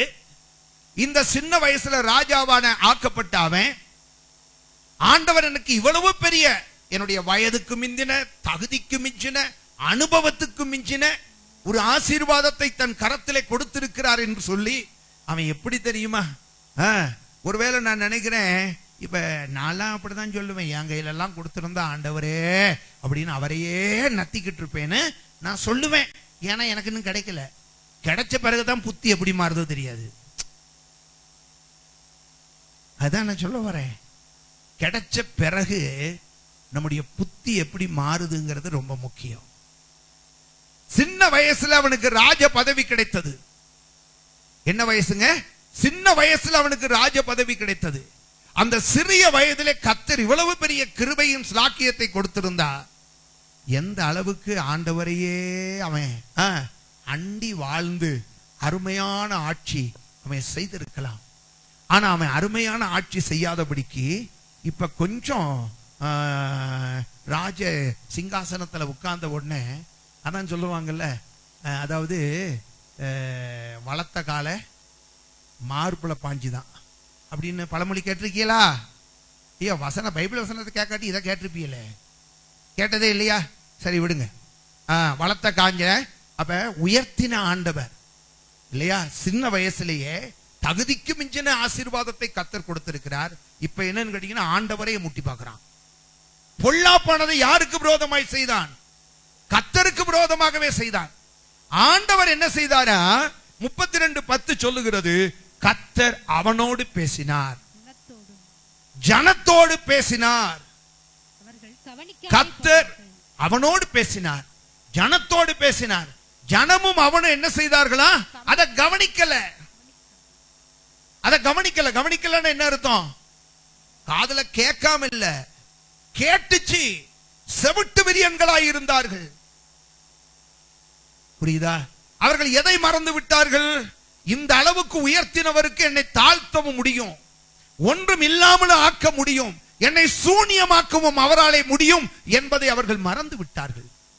எப்பொழுதுமே திடீரென்று கர்த்தரால உயர்த்தப்பட்டு மேன்மை அடைந்து வரும்போது தேவ பிள்ளைகளாகிய நமக்குள்ள ஒரு உணர்வு இருக்கணும். உயர்த்த தெரிந்தவருக்கு என்ன காலுக்கு கீழே போட்டு மிதிக்கவும் தெரியும், புரிஞ்சுக்கணும். ஆமென். உயர்த்த தெரிந்தவருக்கு, என்னை இந்த அளவுக்கு உயர்த்தி இருப்பவருக்கு நான் அவருக்கு விரோதமாய் பொல்லாப்பை செய்தால், அவருக்கு விரோதமான காரியங்களை செய்தால், தன் காலின் கீழே வைத்து மிதிப்பதற்கும் என்னை கீழே இழுப்பதற்கும் அவராலே கூடும் என்று சொல்லி. இப்ப பாருங்க, சவுல் ராஜா ஆண்டவருக்கு விரோதமா பாவம் செஞ்சான். எலெக்ஷனும் கிடையாது, ஒண்ணும் கிடையாது, கீழே இழுத்து போட்டார்ல. நீங்க யோசிச்சு பாருங்க, எலெக்ஷனும் கிடையாது, ஒண்ணும் கிடையாது. பாபிலோன் ராஜா உப்பரிகையின் மேல் அப்படியே உலாவிக்கிட்டு சொல்றாரு, என் மகிமையின் பிரஸ்தாபத்துக்காக நான் கட்டின பாபிலோன் அல்லவா, என்ன அழகா பாரு, என் மூளையை பயன்படுத்தி கட்டியிருக்கேன்னாரு. மேல இருந்தவனை பிடிச்சி கீழே இழுத்து போட்டு ஒரு 6 மாசம் என்னடா மாடு மாறு பண்ணி மாதிரி புள்ள மேயின்னு விட்டார்ல. உயர்த்தவும் அவருக்கு தெரியும், தாழ்த்தவும் தெரியும். கர்த்தரால உயர்த்தப்பட்டிருக்கிறீங்களா நீங்க? எப்பொழுதும் உங்களுக்குள்ள ஒரு பயம் இருக்கட்டும், அவரால கீழே இழுத்து போடவும் முடியும். அல்லேலூயா. ரொம்ப ஜாக்கிரதையா இருக்கணும். கர்த்தருக்கு விரோதமான காரியங்கள், தேவனால் உயர்த்தப்பட்ட நமக்கு தேவனுக்கு விரோதமாய் சிந்தையிலும் இருக்கக்கூடாது, செயலிலும் இருக்கக்கூடாது. அப்படி இருக்குமே ஆனால் கர்த்தரால் ஒரு மனிதனை கீழே தள்ளுவது என்பது ரொம்ப லேசான காரியம், ரொம்ப லேசான காரியம். கர்த்தர் பேசுவாரே ஆனால், என்னதான் உயர்ந்த நிலைமையில் இருந்தாலும், ஆண்டவரே உம்மாலே உயர்த்தப்பட்டவன் என்று சொல்லி எதற்கும் செவி கொடுக்காமல் முதலாவது கர்த்தருக்கு செவி கொடுக்கணும். ஆனால் அவர்கள் செவி கொடாமல் போனார்கள். வாசிங்க. ஆகையால் கர்த்தர் 11வது வசனம். ஆகையால் கர்த்தர் எப்ப யாருக்கு நெருக்கம் வருதா? ஆகையால் கர்த்தர் சிரியா ராஜாவின் அசீரியா ராஜாவின் சேனாதிபதிகளை அவர்கள் மேல் வரப்பண்ணினார், மனாசேயின் மேல் வரப்பண்ணினார். யாருக்கு விரோதமாக நெருக்கம் வருகிறது? வசனத்தை கேட்காமல் சபையிலே தூங்குகிறவர்களுக்கு விரோதமாய். நல்லா கவனிக்கணும். சத்தம் வருதுன்னு சொன்னா அதை நல்லா கவனிக்கணும். கவனிக்காமல் போன மனாசேக்கு விரோதமாய் அசாரியா எழும்பியிருப்பேனே, ஆனால் வசனத்தை கேட்காமல் போகிற உங்களுக்கு விரோதமாய் எந்த எவன் எந்திரிப்பான்னு தெரியாது. அதனால நல்ல வசனத்தை கேட்கணும். ஆமென். அசீரியா ராஜா, ஆண்டவர் அசீரியா ராஜாவை திடீர்னு சொல்லிட்டு, திடீர்னு பாத்தீங்களா, நீங்க என்ன சொல்லுவீங்க தெரியுமா? நல்லா இருந்தா என் கூட நேத்து கூட நாங்க 2 பேரும் நேற்று நைட்டு காப்பி குடிச்சிட்டு ஒன்னா போனோம். காலையிலேயே வந்து பாத்தீங்கன்னா எங்க வீட்டு வாசல் நின்று கண்ணா புண்ணான்னு சொல்லி பேசிட்டு போறான். இது கர்த்தர் எழுப்புன ஆளு. என்ன சொல்ல மாட்டேங்கிறீங்க? அவர் யார் தெரியுமாங்க? இன்னைக்கு வந்து இப்படி பேசிட்டு போறாருங்க. இன்னும் எனக்கு கொடுக்க வேண்டிய கடனை கொடுக்கல. மகா கல்யாணத்துக்கு நான் காசை கொடுத்தேன். நல்லா இருந்தவருங்க, ஏன் இப்படி ஆனாரு? கர்த்தர் உனக்கு விரோதமா எழுப்பி இருக்காரு.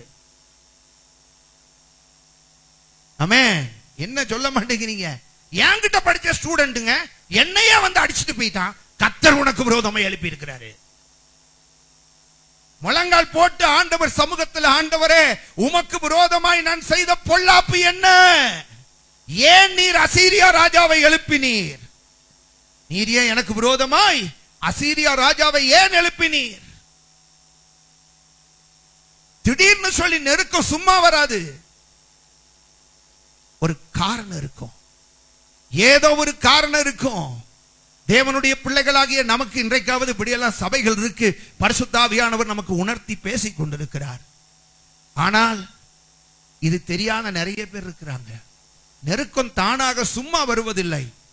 ஆண்டவர் சும்மா அப்படியே பொழுது போகாத நேரத்தில் அப்படி உட்கார்ந்து இருந்து எவனுக்காவது நெருக்கத்தை கொடுத்துட்டு அங்க இருந்துட்டு என்ன செய்யறான் பாரு அப்படின்னு வேடிக்கை பார்க்கிறவர் அல்ல. நெருக்கத்துக்கு காரணம் உண்டு. நெருக்கத்துக்கு காரணம் உண்டு. அப்பொழுது ஆண்டவர் இங்கே அவன் பொல்லாப்பானதை செய்தான். நல்லா கவனிக்கணும். கர்த்தருக்கு விரோதமாய் பொல்லாப்பானதை செய்தான். கர்த்தர் அவனுக்கு உணர்த்தினார், பேசினார். உணர்த்தினது மாத்திரமல்ல, பேசினார். கர்த்தர் அவனோடு கூட பேசியும் அவனும் அவனுடைய ஜனங்களும் அதை கவனிக்கவில்லை. ஆகையால் காரணத்தை சொல்றாரு, கர்த்தர் அசீரியா ராஜாவை அவனுக்கு விரோதமாய் எழுப்பினார். ஆமென். மனாசே ராஜாவுக்கு நெருக்கத்தை கொடுத்தது யார்? அசீரியா ராஜா. அசீரியா ராஜா எழும்பினதற்கு காரணம் என்ன? அப்ப நெருக்கம் என்று சொல்லும் போது அதுக்கு காரணம் இல்லாமல் இருப்பதில்லை. காரணம் இருக்கு. என் வாழ்க்கையில நெருக்கம் வருதுன்னா உடனே ஆண்டவரை போட்டு நான் கண்ணா பண்ணான்னு திட்டி ஒரு பிரயோஜனம் இல்ல. நெருக்குகிறவனுக்கு விரோதமாய் நாம் எந்த காரியத்தை செயல்படுத்துவதை காட்டிலோ, ஆண்டவரே இந்த நெருக்கத்துக்கு காரணம் என்ன? உமக்கு விரோதமாய் நான் செய்த பொல்லாப்பு என்ன? நீ சொன்ன எந்த வார்த்தைக்கு நான் செவி கொடுக்காமல் போனேன், எதை அலட்சியம் பண்ணினேன் என்று ஆராய்ந்து பார்ப்பது ஆண்டவருடைய பிள்ளைகளாகி இருக்கிற நமக்கு நல்லது. எத்தனை பேருக்கு நெருக்கம் இருக்கு எனக்கு தெரியாது. நெருக்கப்படுகிற ஒவ்வொருவரும் உங்களை ஆராய்ந்து பாருங்க. இது நீங்க சொல்லக்கூடாது, பிசாசு நெருக்கத்தை அனுப்பிட்டான். பிசாசு நெருக்கத்தை அனுப்பல, கர்த்தர் தான் அனுப்பி இருக்காரு. ஆமென். அல்லேலூயா. பிசாசு நெருக்கத்தை அனுப்பவில்லை, கர்த்தரே அனுப்பி இருக்கிறார். காரணம், ஏதோ ஒரு காரியத்துல நீ கர்த்தருக்கு விரோதமாய் செய்த பொல்லாப்பும் அந்த காரியத்தை கர்த்தர் செய்தியின் மூலமாய் உணர்த்தியும் நீ அதற்கு செவி கொடாமல் போனபடியினாலே கர்த்தர் உனக்கு விரோதமாய் இந்த சூழ்நிலைகளையும் நெருக்கத்தையும் கர்த்தர் அனுப்பி இருக்கிறார். ஆமென். இப்ப நடந்த சம்பவம் என்ன? அவனை சங்கிலியினாலே கட்டி எங்கே கொண்டு போனார்கள்? பாபிலோனுக்கு கொண்டு போனார். வாசிங்க. பாபிலோனுக்கு கொண்டு போனார்கள். இப்படி அவன் நெருக்கப்படுகையில் தன் தேவனாகிய கர்த்தரை நோக்கி ஏ அப்பாடி இப்பதான் உரிமை. தன் தேவனாகிய கர்த்தர். இது முன்கூட்டியே தெரியணும். என் தேவனாகிய கர்த்தருக்கு விரோதமாய் நான் பொல்லாப்பு செய்வது எப்படி என்று முன்கூட்டியே தெரியணும். பேசுகிறது யாரோ அல்ல, என் தேவனாகிய கர்த்தர் என்கிற உணர்வு அப்ப இருக்கணும். என் தேவனாகிய கர்த்தர் என்னோடு பேசுகிறார், என் தேவனாகிய கர்த்தர் என்னை உயர்த்தினவர், அவருக்கு விரோதமாய் பொல்லாப்பை நான் எப்படி செய்வது என்கிற ஒரு உணர்வு இருக்கணும். அந்த உணர்வெல்லாம் அப்ப இல்ல. அந்த உணர்வெல்லாம் அப்ப இல்ல. அதுக்கப்புறம் பாத்தீங்கன்னு சொன்னா இப்ப என் தேவனாகிய கர்த்தர். எப்படிங்க? நெருக்கம் வந்த பிறகு தான் என் தேவனாகிய கர்த்தர். தன் பிதாக்களின் தேவனுக்கு முன்பாக. இப்ப இதெல்லாம் நினைக்கிறோம், தன் பிதாக்களின் தேவன் என் தேவன் மிகவும் தன்னை தாழ்த்தினார். ஏங்க அப்பா, நெருக்கம் வரலன்னா தலக்கணம் பிடிச்சி அலைஞ்சிருப்பேன். இந்த நெருக்கம் தான் உன்னை தாழ்த்த வச்சிருக்கு. என்னையா சத்தம் ஒரு அலையிலையா போட மாட்டீங்களா? இதெல்லாம் கேட்கிற நேரம் ஒரு உணர்வு வேண்டாம்? சுருன்னு ஒரு உணர்வு வேணாம்? அல்லேலூயா, ஆமே. கிருபையை பெறணும்னா தாழ்மை வேணும், தாழ்மை வேணும்னா நெருக்கம் வேணும், நெருக்கம் வந்தாதான் தாழ்மையே வருதியா? சொல்லுங்க. இல்லாட்டி பாத்தீங்கன்னா அப்படி மாபகாட்டி அப்படி நடக்கிற அந்த வீம்பு நட. ஏங்க அப்பா, கர்த்தர் உனக்கு கொடுத்த இயற்கையான அந்த நட அழகே கெட்டு போச்சே, அந்த வீம்பு. இப்ப பாத்தீங்க நீ சொன்னா குப்பரா கிடக்கிறான். ஆண்டவர் பாதத்துல தன்னை தாழ்த்தி, அப்பா தெரியாம செஞ்சு விட்டேன்பா. வாசிங்க. அவரை நோக்கி அவன் விண்ணப்பம் பண்ணி கொண்டிருக்கிற போது அவர் அவன் கெஞ்சுதலுக்கு இறங்கி. இந்த கெஞ்சுதல் இன்னைக்கு வர வேண்டியது, எப்பயே வர வேண்டியது. அவன் ஜெபத்தை கேட்டு அவனை திரும்ப எருசலேமில் உள்ள தன்னுடைய ராஜ்யத்திற்கு வர பண்ணினார். இதுல இருந்து என்னத்தை புரிஞ்சுக்கிட்டீங்க? நெருக்கத்தை கொடுக்கவும் அவரால் முடியும். உன்னை தாழ்த்தினால், உணர்ந்தால், திரும்பினால், சத்தத்தை கேட்க நீ உன் செவியை அர்ப்பணித்தால் நெருக்கத்திலிருந்து விடுவிக்க அவராலும் கூடும். நெருக்கத்திலே அவரே தஞ்சம். அல்லேலூயா. நெருக்கத்திலே, என் நெருக்கத்திலே கர்த்தரே எனக்கு தஞ்சம். ஒரு அல்லேலூயா சொல்லுங்க. ஹல்லேலூயா. புரியுதாங்க? அப்ப நம்ம பாருங்க, சில வேளைகள்ல ஏன் நமக்கு நெருக்கம் வருதுன்னு கேட்டீங்கன்னா, வாசிங்க பாப்பா தொடர்ந்து. பின்பு அவன் தாவீதுடைய நகரத்தின் வெளி அலங்கத்தை கீகியோனுக்கு மேற்கே இருக்கிற பள்ளத்தாக்கு தொடங்கி. போதும். அப்ப பாத்தீங்கன்னா முதலாவது ஏன் நெருக்கம் வருதுன்னு கேட்டீங்கன்னா, நமக்கு ஆண்டவரை சரியா புரிஞ்சிக்க முடியல. புரியுது? அவர் ஆசீர்வதிக்கிற தெய்வம். ஒரு நாணயம்னு எடுத்துக்கிட்டீங்கன்னா, ஒரு காயின், அந்த காயின்ல 2 பக்கம் இருக்கு, அதை மறக்க கூடாது. நம்ம ஒரு பக்கத்தை மட்டும்தான் பார்ப்போம். புழுதியாயிருந்த என்னை தூக்கி எடுத்தார், எளியவனாயிருந்த என்னை உயர்த்தினார். அல்லேலூயான்னு அதுவும் செய்வாரு. காயின்ல அடுத்த பக்கம் இருக்கு, ஒழுங்கா இல்லைன்னா இழுத்து கீழே தள்ளி போட்டு மிதிச்சு போடுவாரு.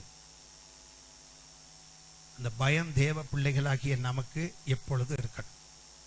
ஆமே. அவரால் உயர்த்தவும் முடியும், யாரையும் உயர்த்த அவரால் கூடும்.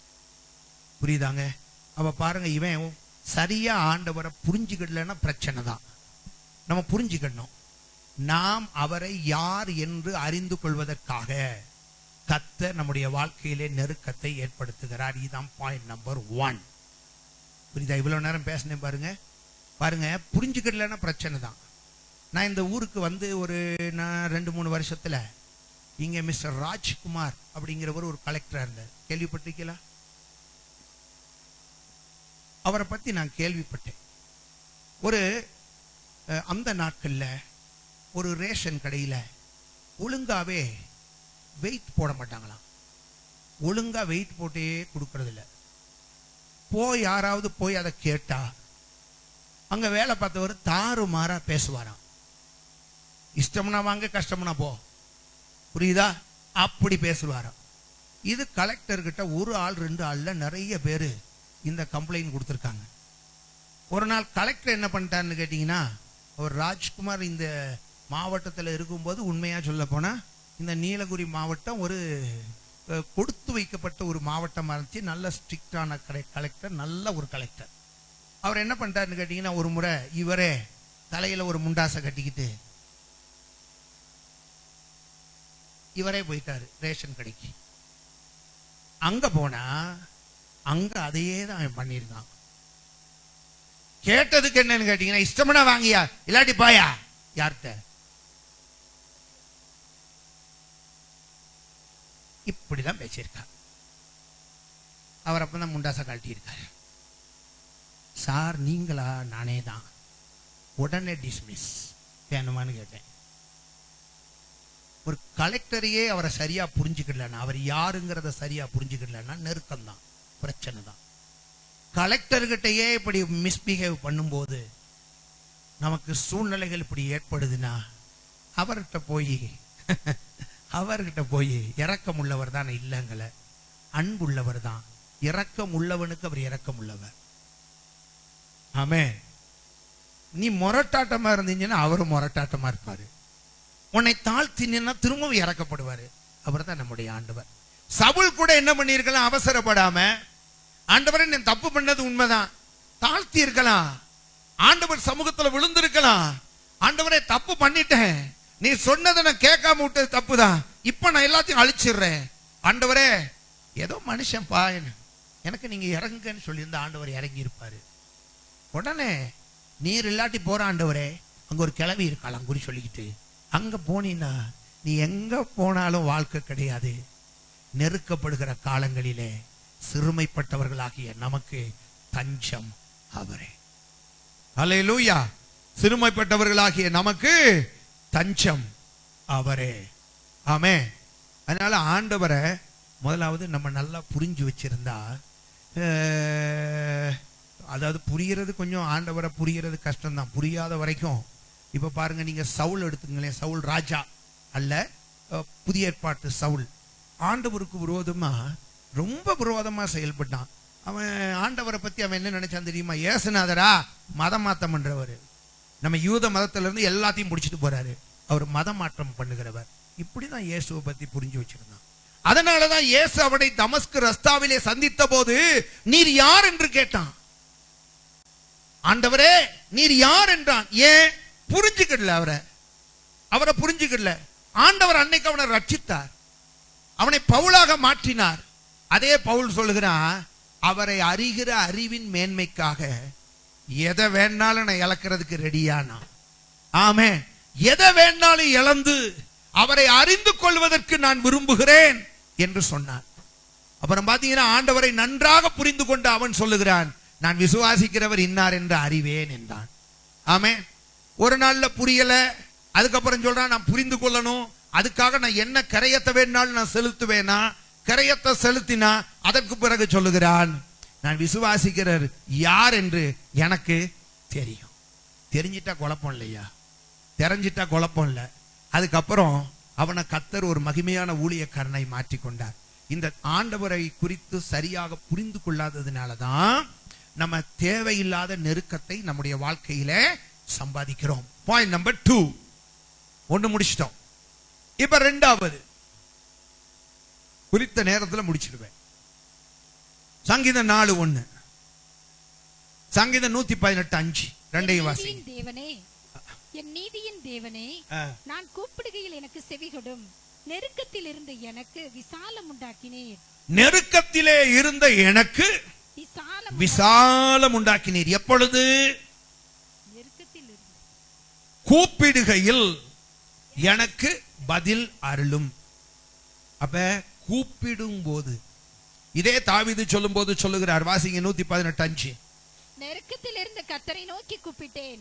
நெருக்கத்திலே, என்னுடைய நெருக்கத்திலே நான் கர்த்தரை நோக்கி கூப்பிட்டேன். கர்த்தர் என்னை கேட்டருளி, கர்த்தர் என்னை கேட்டருளி விசாலத்திலே வைத்தார். இந்த நெருக்கத்திலே கர்த்தரை நோக்கி கூப்பிட்டேன்னா, நல்ல பிரேயர் லைஃப் ஒரு மனுஷனுடைய வாழ்க்கையில், அதாவது ஆண்டவரோடு கூட இருக்க வேண்டிய தொடர்பு.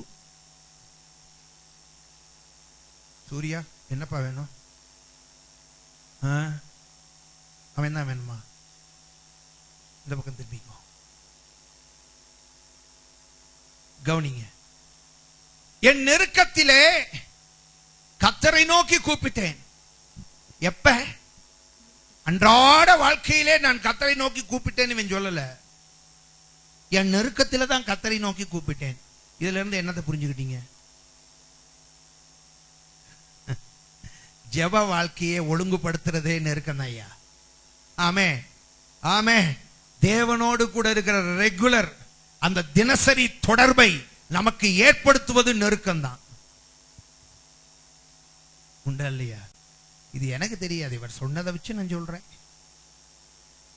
என் நெருக்கத்திலே கர்த்தரை நோக்கி கூப்பிட்டேன். அதுக்கு முதல்ல கொஞ்சம் மறந்துட்டேன், கொஞ்சம் அரசியல் வேலையெல்லாம் நிறைய இருந்துச்சா. ராஜா இல்லையா, ஸோ அதில் பார்த்தீங்கன்னா அடிக்கடி மந்திரி சபை கூட்டம், அந்த கூட்டம், இந்த கூட்டம், இது ஊரை சுற்றி பார்க்கணும், அதெல்லாம் பார்க்கணும், ஜனங்களுடைய தேவைகளை பார்க்கணும், குளம் நிறைஞ்சிருக்கான்னு பார்க்கணும், விவசாயம் ஒழுங்காக நடக்குதான்னு பார்க்கணும், இதெல்லாம் நான் பார்க்க வேண்டியது இருந்துச்சா. ஸோ எனக்கு டூ மெனி பிஸியாக எனக்கு இருந்ததுனால எனக்கு ஏகப்பட்ட வேலைகள், ஏகப்பட்ட அட்மினிஸ்ட்ரேஷன் ஸ்ட்ரெஸ்ஸு, இதெல்லாம் நிறைய இருந்துச்சு. அதனால எனக்கு சரியா ஜெபம் பண்ண முடியாம போச்சு. ரொம்ப ஓவர் டிராவலிங், மினிஸ்ட்ரி ரொம்ப ஜாஸ்தி ஆகையினால் எனக்கு என்ன செய்ய முடியல, ஜெபம் பண்ண முடியாம போச்சு. ஆகையினாலே இன்னைக்கு நம்ம சொல்றோமா இல்லையா, ஏகப்பட்ட பிஸி. ஐயோ அதையே கேட்குறீங்க, ஒவ்வொரு டிபார்ட்மெண்ட்ல உள்ளவங்களையும் உங்க வேலையில் உள்ளவங்களை கேட்டு பாருங்க, ஏகப்பட்ட வேலை பாஸ்டர், சொல்லவே முடியல, அவ்வளோ வேலை பாஸ்டர், சொல்ல முடியல பாஸ்டர், அல்லேலூயா, அவ்வளோ வேலை. அதனால என்னால ஜெபம் பண்ண முடியாம போச்சா.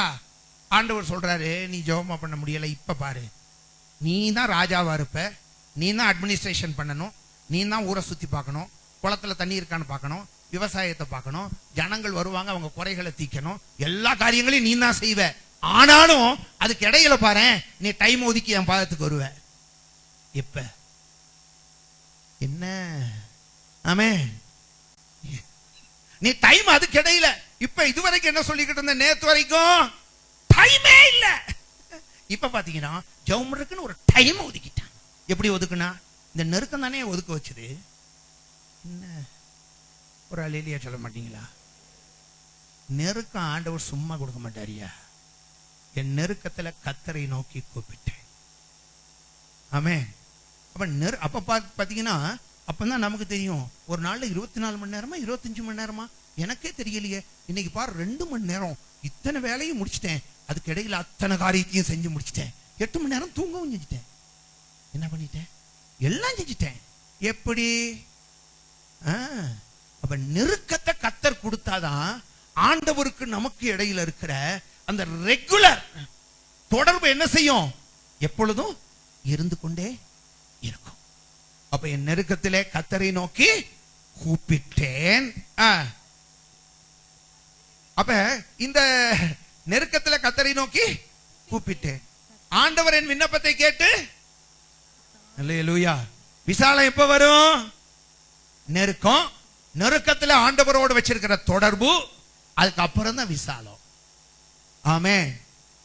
சிலர் சொல்லுவாங்க, வாழ்ந்திருந்தா ஒரு நாளைக்கு வாழ்வு உண்டு, ஒரு நாளைக்கு தாழ்வு உண்டு, ஒரு நாளைக்கு தாழ்வு உண்டு, வாழ்வு தாழ்வு எல்லாம். அதாவது தாழ்வுல இருக்கிற உனக்கு வாழ்வு தானா வராது. நான் ஆண்டவருடைய பிள்ளைகளை குறித்து சொல்லுகிறேன், புரியுதா? தானா வராது. தேவ பிள்ளைகளுக்கு தாழ்வில் இருக்கும் போது உனக்கு வாழ்வு வர்றது, அந்த வாழ்வுக்கு தாழ்வுக்கு இடையில உள்ள காலத்துல உனக்கும் தேவனுக்கும் இடையில இருக்கிற தொடர்பும் ஐக்கியமும் ஜெபமும் உபவாசமும், ஆமே, இவைகள் தான் தாழ்வில் இருக்கிற உனக்கு ஒரு வாழ்வை உண்டாக்கும். இந்த வாழ்வுக்கும் தாழ்வுக்கும் இடையில இருக்கிற ஒரு பாலம் தான் தேவனுக்கும் உனக்கு இடையில இருக்கிற தொடர்பு. சத்தமா கைகளை உயர்த்தி சத்தமா அல்லேலூயா. இதுல இருந்து உன்னை புரிஞ்சுக்கணும், இன்னும் கொஞ்சம் மட்டும் இந்த நெருக்கம் வராம இருந்துருச்சுன்னு வைங்கோ, எப்படி ஜெபம் பண்றதுங்கிறதையே நான் மறந்துருப்பேன். எப்படி ஆதி நிலைக்கே போயிருப்பேன். எப்படிங்க? நேத்து ஒரு சின்ன பையன் இங்க கூப்பிட்டு வந்தாங்க ஜெபம் பண்றதுக்கு.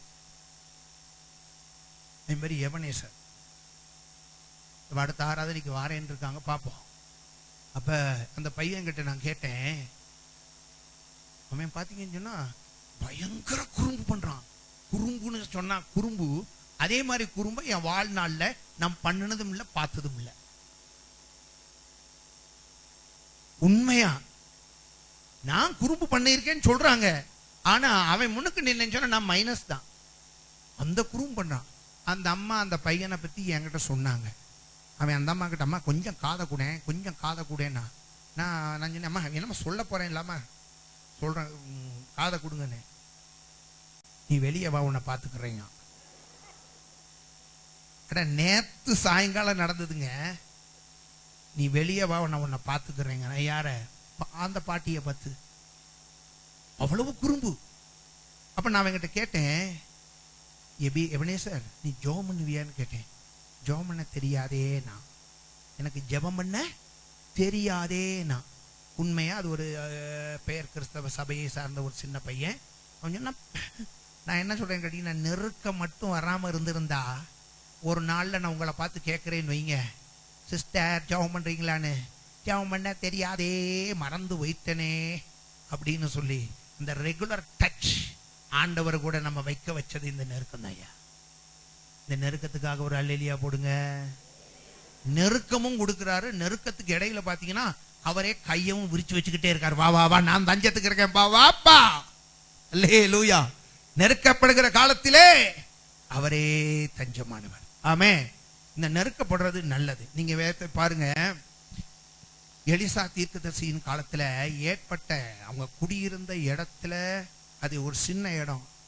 அந்த சின்ன இடத்துக்குள்ள பல தீர்க்கதரிசிகளின் புத்திரர்கள் இருந்தார்கள். பைபிள் காலேஜ் ஸ்டூடெண்ட்னு வச்சுக்கோமே, இருந்தாங்க.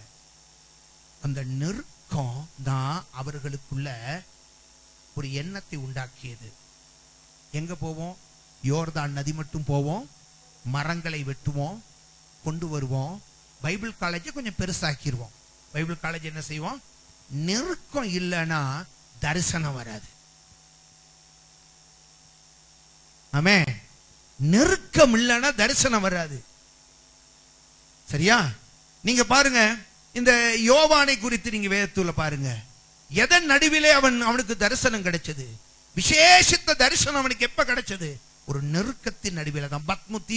பத்மு தீவுல அவன் பாடுகளை அனுபவித்துக் கொண்டிருந்த அந்த சூழ்நிலை தான் அவனுக்கு ஒரு விஷன் கிடைத்தது. உங்களுக்கு தரிசனம் வேணுமா? நெருக்கம் வேணும். ஆமே. கர்த்தர் நம்முடைய வாழ்க்கையில அனுமதிக்கிற ஒரு நெருக்கம் கூட நம்மை அழிப்பதற்காக அல்ல, நம்மை உருவாக்குவதற்காக. ஹல்லேலூயா. இந்த மரங்களை மொட்டை அடிப்பதற்காக அல்ல, கனிதரும் மரங்களாய் மாற்றுவதற்காக தான் கர்த்தர் நெருக்கங்களை மனிதனுடைய வாழ்க்கையில கொடுத்திருக்கிறார். எத்தனை பேர் அதை விசுவாசிக்கிறீங்க?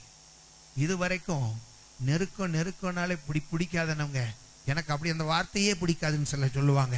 ஆனா நான் என்ன சொல்லுகிறேன், நெருக்கத்துல நமக்கு நன்மை உண்டு. ஹல்லேலூயா. ஆமென். நாங்க இந்த ஊருக்கு வந்த நேரம் அந்த உங்களுக்காக தான் போட்டு வச்சிருக்கிறேன் அந்த படமெல்லாம், போய் நல்லா அதை பாருங்க. ஃபர்ஸ்ட் ஒரு பாடம் பாருங்க, அதெல்லாம் மாட்டு கொட்டகை மாதிரி இருக்கும். அடுத்த இது பன்னி கொட்டகை மாதிரி இருக்கும். ஆனால் அதுலேயும் அந்த நாட்களில் 10 பேர் 15 பேர் 20 பேர் அதுக்கப்புறம் 100 பேரா மாறி அப்புறம் அதை ஆராதிச்சுக்கிட்டு தான் இருந்தோம். புரியுதாங்க? நம்மெல்லாம் ஒரு காலத்தில் பன்னிகள் தானே, என்ன அதுக்கப்புறம் தானே ஆடுகளை மாறணும். என்ன? ஆமே. அல்லேலூயா. அப்போ பன்னி கொட்டகை மாதிரி தான் இருந்துச்சு. அப்போ அந்த இடத்துல இருந்து ஆராதித்து கொண்டு இருக்கும்போது மழையெல்லாம் வந்துச்சுன்னா ஒழுகிறோம். நல்ல பார்க்கறதுக்கு யாராவது புதுசாக வந்தால் லட்சணமாக இருக்கும்ல, எனக்கே வெக்கமாக இருக்கும். எப்படின்னு கேட்டிங்கன்னா, எங்கள் சர்ச் இந்த இடத்துல இருக்கு வாங்கன்னு சொல்றதுக்கு எனக்கே வெக்கமாக இருக்கும். அவன் கோபுரத்தில் நின்று டிங் டாங் மணியை கேட்டவன். புரியுதா? ஆமாம். வாழ்வுக்கும் சாவுக்கும் தாழ்வுக்கும் எல்லாத்துக்குமே மணி அடிச்சு. நம்மகிட்ட மணி வேணாம், ஒரு ஒழுங்கா ஒரு கட்டடம் இருக்கும்ல, அவ்வளவு கேவலமாக இருக்கும். யாரையும் பார்த்தா கூப்பிட்டா போவேன், ஜெபம் பண்ணுவேன். அவர்களே பார்த்து உங்க சர்ச் எங்க இருக்குன்னு வாங்கன்னு கேட்டா வாங்கன்னு சொல்லுவேன். நாங்க இப்பதான் இடம் வாங்க போறோம், இப்போ ஒரு சின்ன ஒரு இடத்துல நடத்துறோம்னு சொல்லுவோம். ஏன்னு கேட்டா வாங்கன்னு சொல்றதுக்கு எனக்கே வெக்கமா இருக்கும். புரியுதா? ஒருத்தர் சொன்னாரு, ஆனா அவர் நம்ம சபையில உறுதியாயிட்டாரு. அவர் இன்னும் ஒரு சபைக்கு போறதுக்காக அவரு அங்க போகணும்னு தான் பிளான்ல வந்தாரு. அவர் சொல்லும் போது சொன்னார், கர்த்தர் எனக்கே தெரியாம நான் வந்த ஸ்கூட்டரை இடது பக்கமா திருப்பி இந்த பக்கம் கொண்டு வந்துட்டாரு. இங்க வந்தேன் பாஸ்டர், வந்தா உங்க சர்ச்சில் ஒரே தெல்லு பூச்சினாரு. விசுவாசிகள் அந்த நாட்கள்ல கம்மி தான், ஆனா தெல்லு பூச்சி நிறைய இருந்துச்சு. அல்லேலூயா. ஆராதிச்சதெல்லாம் யாருன்னு கேட்டீங்கன்னா தெல்லு பூச்சிகளோட சேர்ந்தான். தாவீது சொன்னால ஆண்டவர், யாரை பார்த்துக்கிட்டு சவுல் கிட்ட சொன்னால இந்த தெல்லு பூச்சின்னு, அதே மாதிரிதான் தெல்லு பூச்சிகளாக நாங்கள் சேர்ந்து என்ன செய்தோம்? ஆராதித்து கொண்டு இருந்தோம். அந்த இடத்துல பாத்தீங்கன்னா அதுக்கப்புறம் போய் ஓனர்கிட்ட போய் கேட்டு அவர் சொன்னாரு, சரி நீங்க ஒரு ஷெட்டு போட்டுக்குங்கன்னாரு. நல்ல மனுஷன் தான், நல்ல எண்ணத்தோட தான் சொன்னாரு. அங்க ஒரு ஷெட்டை போட்டோம். 65,000 ரூபாய் கொடுத்து ஷெட்டு போட்டு ஆராதனையெல்லாம் வச்சு பிரதிஷ்டையெல்லாம் பண்ணி அந்த கடைசியில் இருக்கும் பாருங்க அந்த ஷெட்டு போட்டு 3 மாசம் கூட ஆகல. நான் சொன்னேன் என்னன்னு கேட்டீங்கன்னா, அப்பாடா இனி கவலையே இல்லை ஆண்டவர் வர்ற வரைக்கும். அது தரிசனம் இல்லாத வாழ்க்கை. அந்த நாள்ல சொன்னேன் நான், அப்பாடா இனி கவலையே கிடையாதுப்பா, ஆண்டவர் வர்ற வரைக்கும் எனக்கு கவலையே கிடையாதுப்பா அப்படின்னு சொல்லிட்டு ரொம்ப சந்தோஷப்பட்டு அதை பிரதிஷ்டை பண்ண அன்னைக்கு அந்த அந்த அந்த ஷெட்டு முன்னுக்கு கிரிக்கெட்லாம் விளையாண்டோம். அவ்வளவு சந்தோஷம். ஷெட்டுக்கே இந்த சந்தோஷம். ஆண்டவர் பார்த்தாரு, தரிசனம் இல்லாதவனே, நான் உன்னை எங்க எதுக்கு கொண்டு வந்திருக்கேன், தரிசனமே உனக்கு இல்லையா அப்படின்னு சொல்லி எந்த ஓனர் என்ன ஷெட்டு போட்டுக்கிறதுக்கு பர்மிஷன் கொடுத்தாரோ அவரே ஒரு அட்வொகேட் அனுப்புனாரு. அட்வொகேட் வந்து உட்கார்ந்தார்.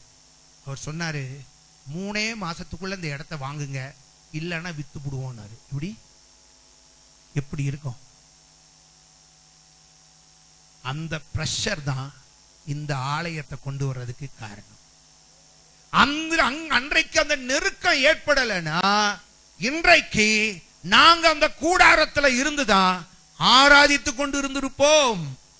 ஆனால் தரிசனத்தை பெரிதாக மாற்றணும்னா நமக்கு நெருக்கங்கள் தேவை. நெருக்கம் உண்டானாதான் தரிசனம் விசாலம் உண்டாகும், தரிசனம் கிடைக்கும். ஆமென். பாருங்க, நான் அந்த அப்படிப்பட்ட ஒரு பிரஷர் அங்க கொடுத்த ஆண்டவர் 6 மாதத்துக்குள்ள இதற்கு அட்வான்ஸ் பண்ணி இதை முடிக்கிறதுக்கு கர்த்தர் உதவி செஞ்சார். எங்கேயும் இருந்து பணம் இல்லை, லோக்கல்லையே ஃபண்ட் ரைஸ் பண்ணோம், லோக்கல்லையே பிரயாசப்பட்டோம். ஆனால் அதிகமான பிரயாசம் ஆண்டவர் அந்த நாட்களில பல நாட்கள், நீங்க 3 மாசத்துக்குள்ள காலி பண்ணணும்னு சொன்ன உடனே பல நாட்கள் நான் தூங்காம இருந்ததெல்லாம் கர்த்தர் பார்த்திருக்கிறாரு. என் தூக்கத்தை எல்லாம் இல்லாம ஆக்கி ஆண்டவரேன்னு கூப்பிட வச்சது அந்த நெருக்கம் தான். என்ன உணர்வே இல்லையா உங்களுக்கு? உங்க தலையெழுத்து நீங்க தூங்காம இருந்தீங்க, நாங்க நல்லா தான் தூங்கிட்டு இருந்தோம். உணர்வு இல்லாத ஜனங்களை. அல்லேலூயா. கவனிங்க. அப்ப பாருங்க, நமக்கு அந்த அந்த ஒரு விசாலத்தை உண்டாக்கணும்னா கர்த்தர் யாரை கொண்டாகிலும் ஒரு நெருக்கத்தை ஆண்டவர் உண்டாக்கணும். அந்த நெருக்கம் தான் ஒரு விசாலத்தை உண்டாக்கும். கடைசியாக சகோதரரே, நான் இன்னும் ஒண்ணே சொல்லிடுறேன், நீங்க கேட்டுட்டு சீக்கிரமாய் எழுந்து போகலாம். யோனா 3:2 நிறைய இருக்கு, நான் சொல்ல எனக்கு நேரம் இல்லை. யோவான் 3:2 நீ எழுந்து மகா நகரமாகிய நினிவேக்கு போய் நான் உனக்கு கற்பிக்கும் வார்த்தையை அதற்கு விரோதமாய் பிரசங்கி என்றார். யோனா எழுந்து கர்த்தருடைய வார்த்தையின்படியே நினிவேக்கு போனான். சரி, யோனாவுக்கு நெருக்கம். கர்த்தர் யோனா என்கிற தீர்க்கதரிசியை தன்னுடைய சித்தத்தை செய்ய அழைத்தார். எங்க போக சொன்னாரு? நினிவேக்கு போக சொன்னாரு. நினிவேக்கு ஆண்டவர் சும்மா போய் கைப்பிரதியை கொடுன்னா இவன் போய் கைப்பிரதியை கொடுத்திருப்பான். போய் அவர்களுக்கு சுவிசேஷம் சொல்லு, அங்க இருக்கிற சர்ச்சஸ்ல எல்லாம் பிரசங்கம் பண்ணுனா பண்ணியிருப்பான். அங்க போய் என்ன சொல்ல சொல்றாரு? அதற்கு விரோதமாய் பிரசங்கம் பண்ணு. இது எப்படி இருக்கும்? அவன் நினிவேல இருக்கிறவன் ரட்சிக்கப்படாதவன், அவன்கிட்ட போய் விரோதமாய் பேசினா என்ன ஆகும்? நீங்க யோசிச்சு பாருங்க. அப்ப விரோதமாய் ஆண்டவர் சொல்லுகிறாரு, நீ அவர்களுக்கு விரோதமாய் என்ன செய்ய போய் பிரசங்கி என்று சொன்னார். இவன் பார்த்தான், இது எனக்கு, இது நமக்கு எதுக்குப்பா இந்த தொல்லை அப்படின்னு சொல்லிட்டு தர்ஷீஷுக்கு என்ன செஞ்சிட்டான்? சொல்லுங்க, தர்ஷீஷுக்கு என்ன செஞ்சிட்டான்? கப்பல் ஏறிட்டான். தர்ஷீஷுக்கு டக்குன்னு கப்பல் ஏறிட்டான். அதுவும் அங்க போனான்.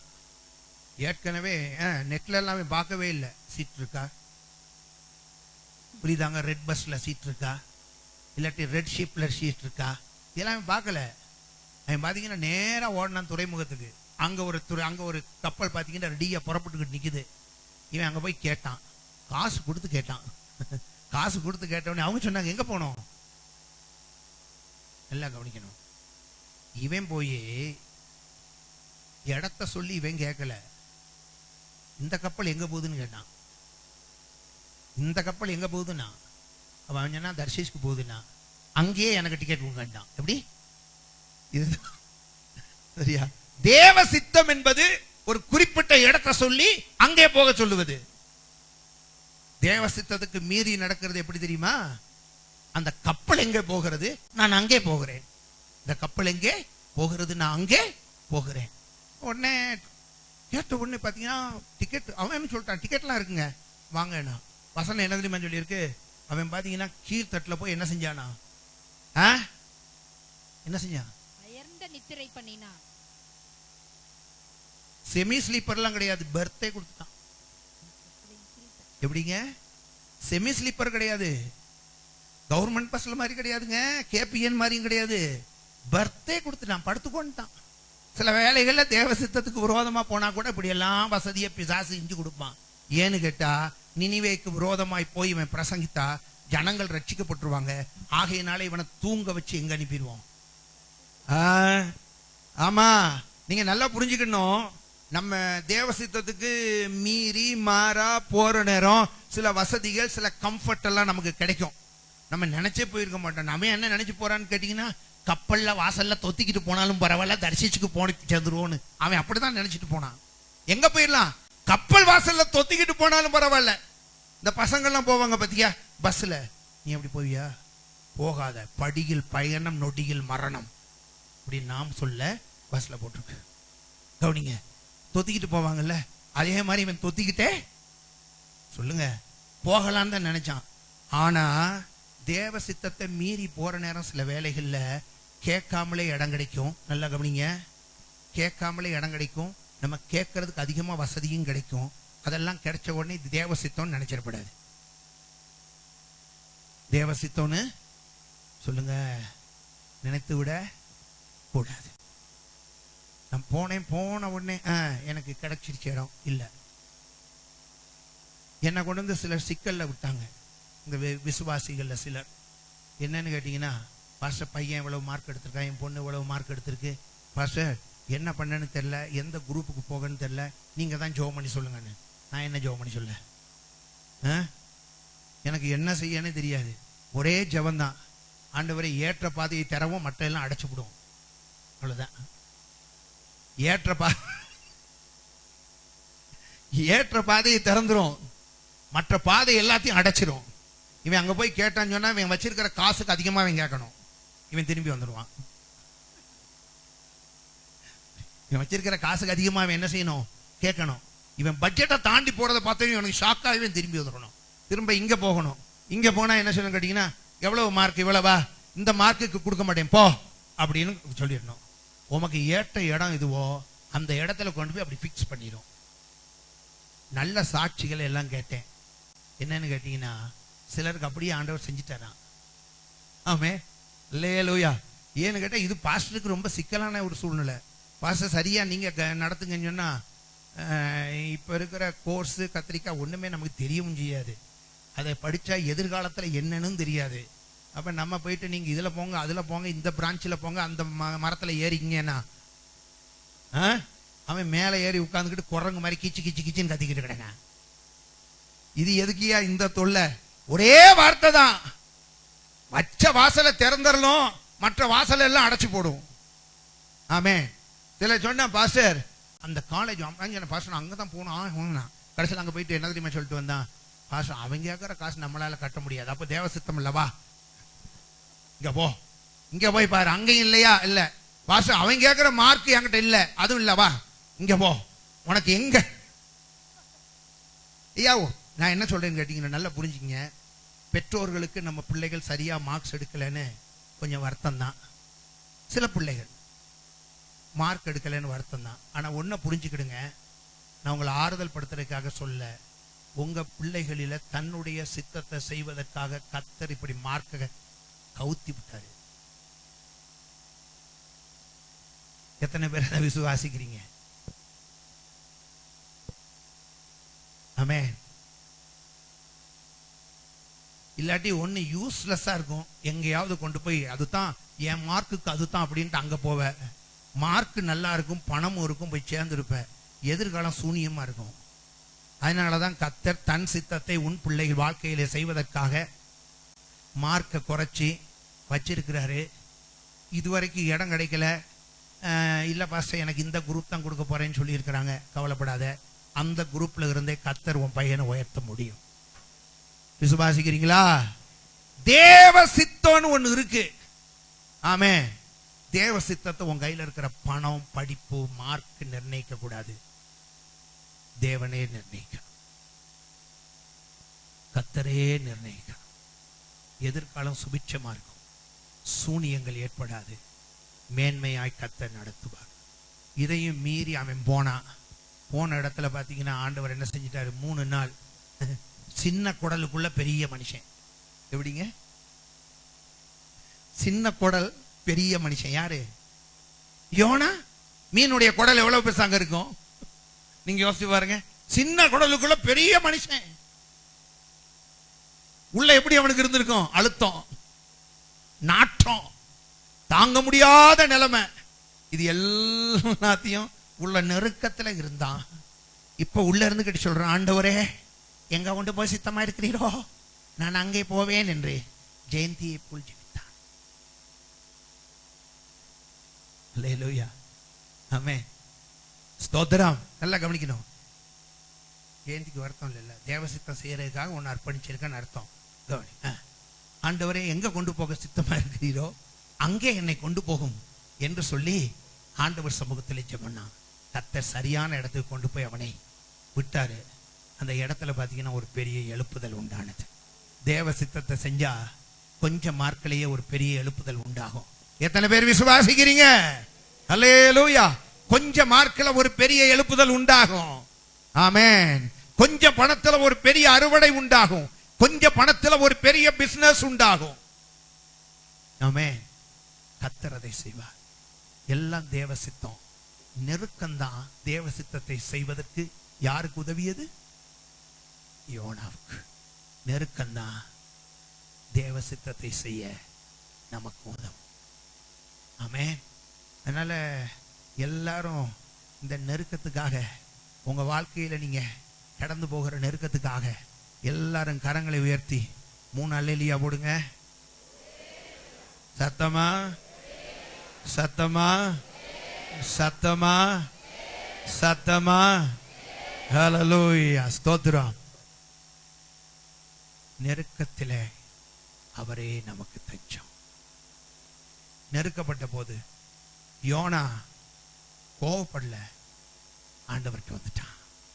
அப்பா செஞ்சது தப்புதான், இந்த நெருக்கத்தில் மாட்டிட்டு 3 நாளா முடிக்கிறேன், எனக்கு நீங்க தான் உதவி செய்யணும். கர்த்தர் உடனே மீனுக்கு கட்டளையிட்டார், கொண்டு போய் பத்திரமா அவனை இறக்கி விடு. எப்படி? பத்திரமா கொண்டு போய் அவனை, காசு கொடுத்து ஏறின கப்பல் கூட பாதியில போட்டு போயிருச்சு. கர்த்தர் சித்தம் செஞ்ச அவனை சொல்லுங்க பத்திரமா கொண்டு போய் மீன் இறக்கி விட்டுச்சு. கரைக்கே போகாத மீன் கரையில போய் அவனை கக்கி விட்டுட்டு சேஃப் ஜேர்னி அப்படின்னு சொல்லி அவனை வாழ்த்தி இறக்கி விட்டுட்டு அது போயிருச்சு. ஆமே. தேவசித்தம் இல்லைன்னா தேவசித்தத்துக்குள்ள கொண்டு வர்றதுக்கு தேவன் நெருக்கத்தை கொண்டு பண்ணுவார். ஆனா ஒன்ன புரிஞ்சுக்கிடுங்க, நம்ம தேவனுடைய பிள்ளைகள், நமக்கு கர்த்தர் நம்முடைய நெருக்கத்திலே தஞ்சம். ஹல்லேலூயா. கண்களை முடிச்சோம் பண்ணுவோம். Praise God. எல்லாரும் பிரைஸ் காட். நெருக்கத்திலே உம்மை அழைத்தேன், நெருங்கி உதவி எனக்கு அளித்தீர். யாரும் போகக்கூடாது. நெருக்கத்திலே உம்மை அழைத்தேன், நெருங்கி உதவி எனக்கு அளித்தீர். திசை கெட்டெங்கோ அலைந்திடாமல் தீவிரம் என்னை தாங்குகிறே. திசை கெட்டெங்கோ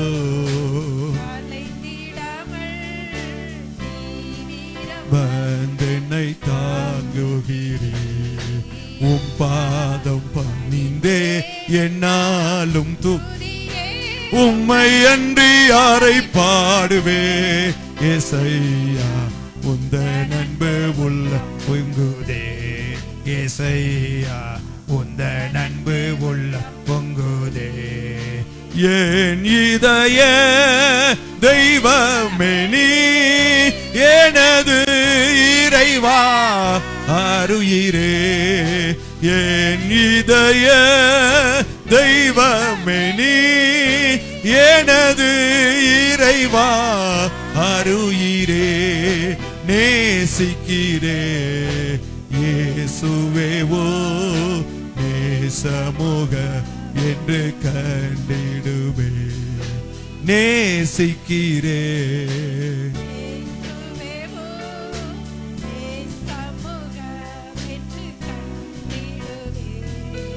உம் பாதம் பணிந்தேன்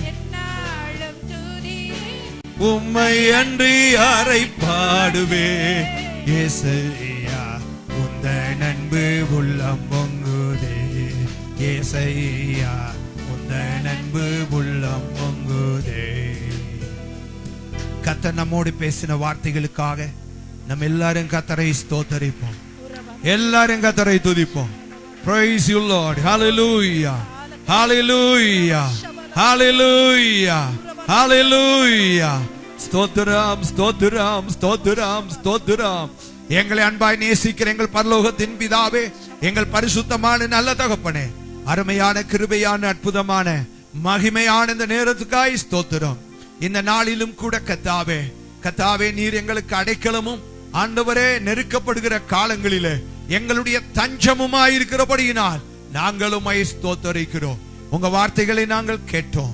உம்முடைய வார்த்தைகள் என்னோடு பேசினது, எங்களோடு பேசினது.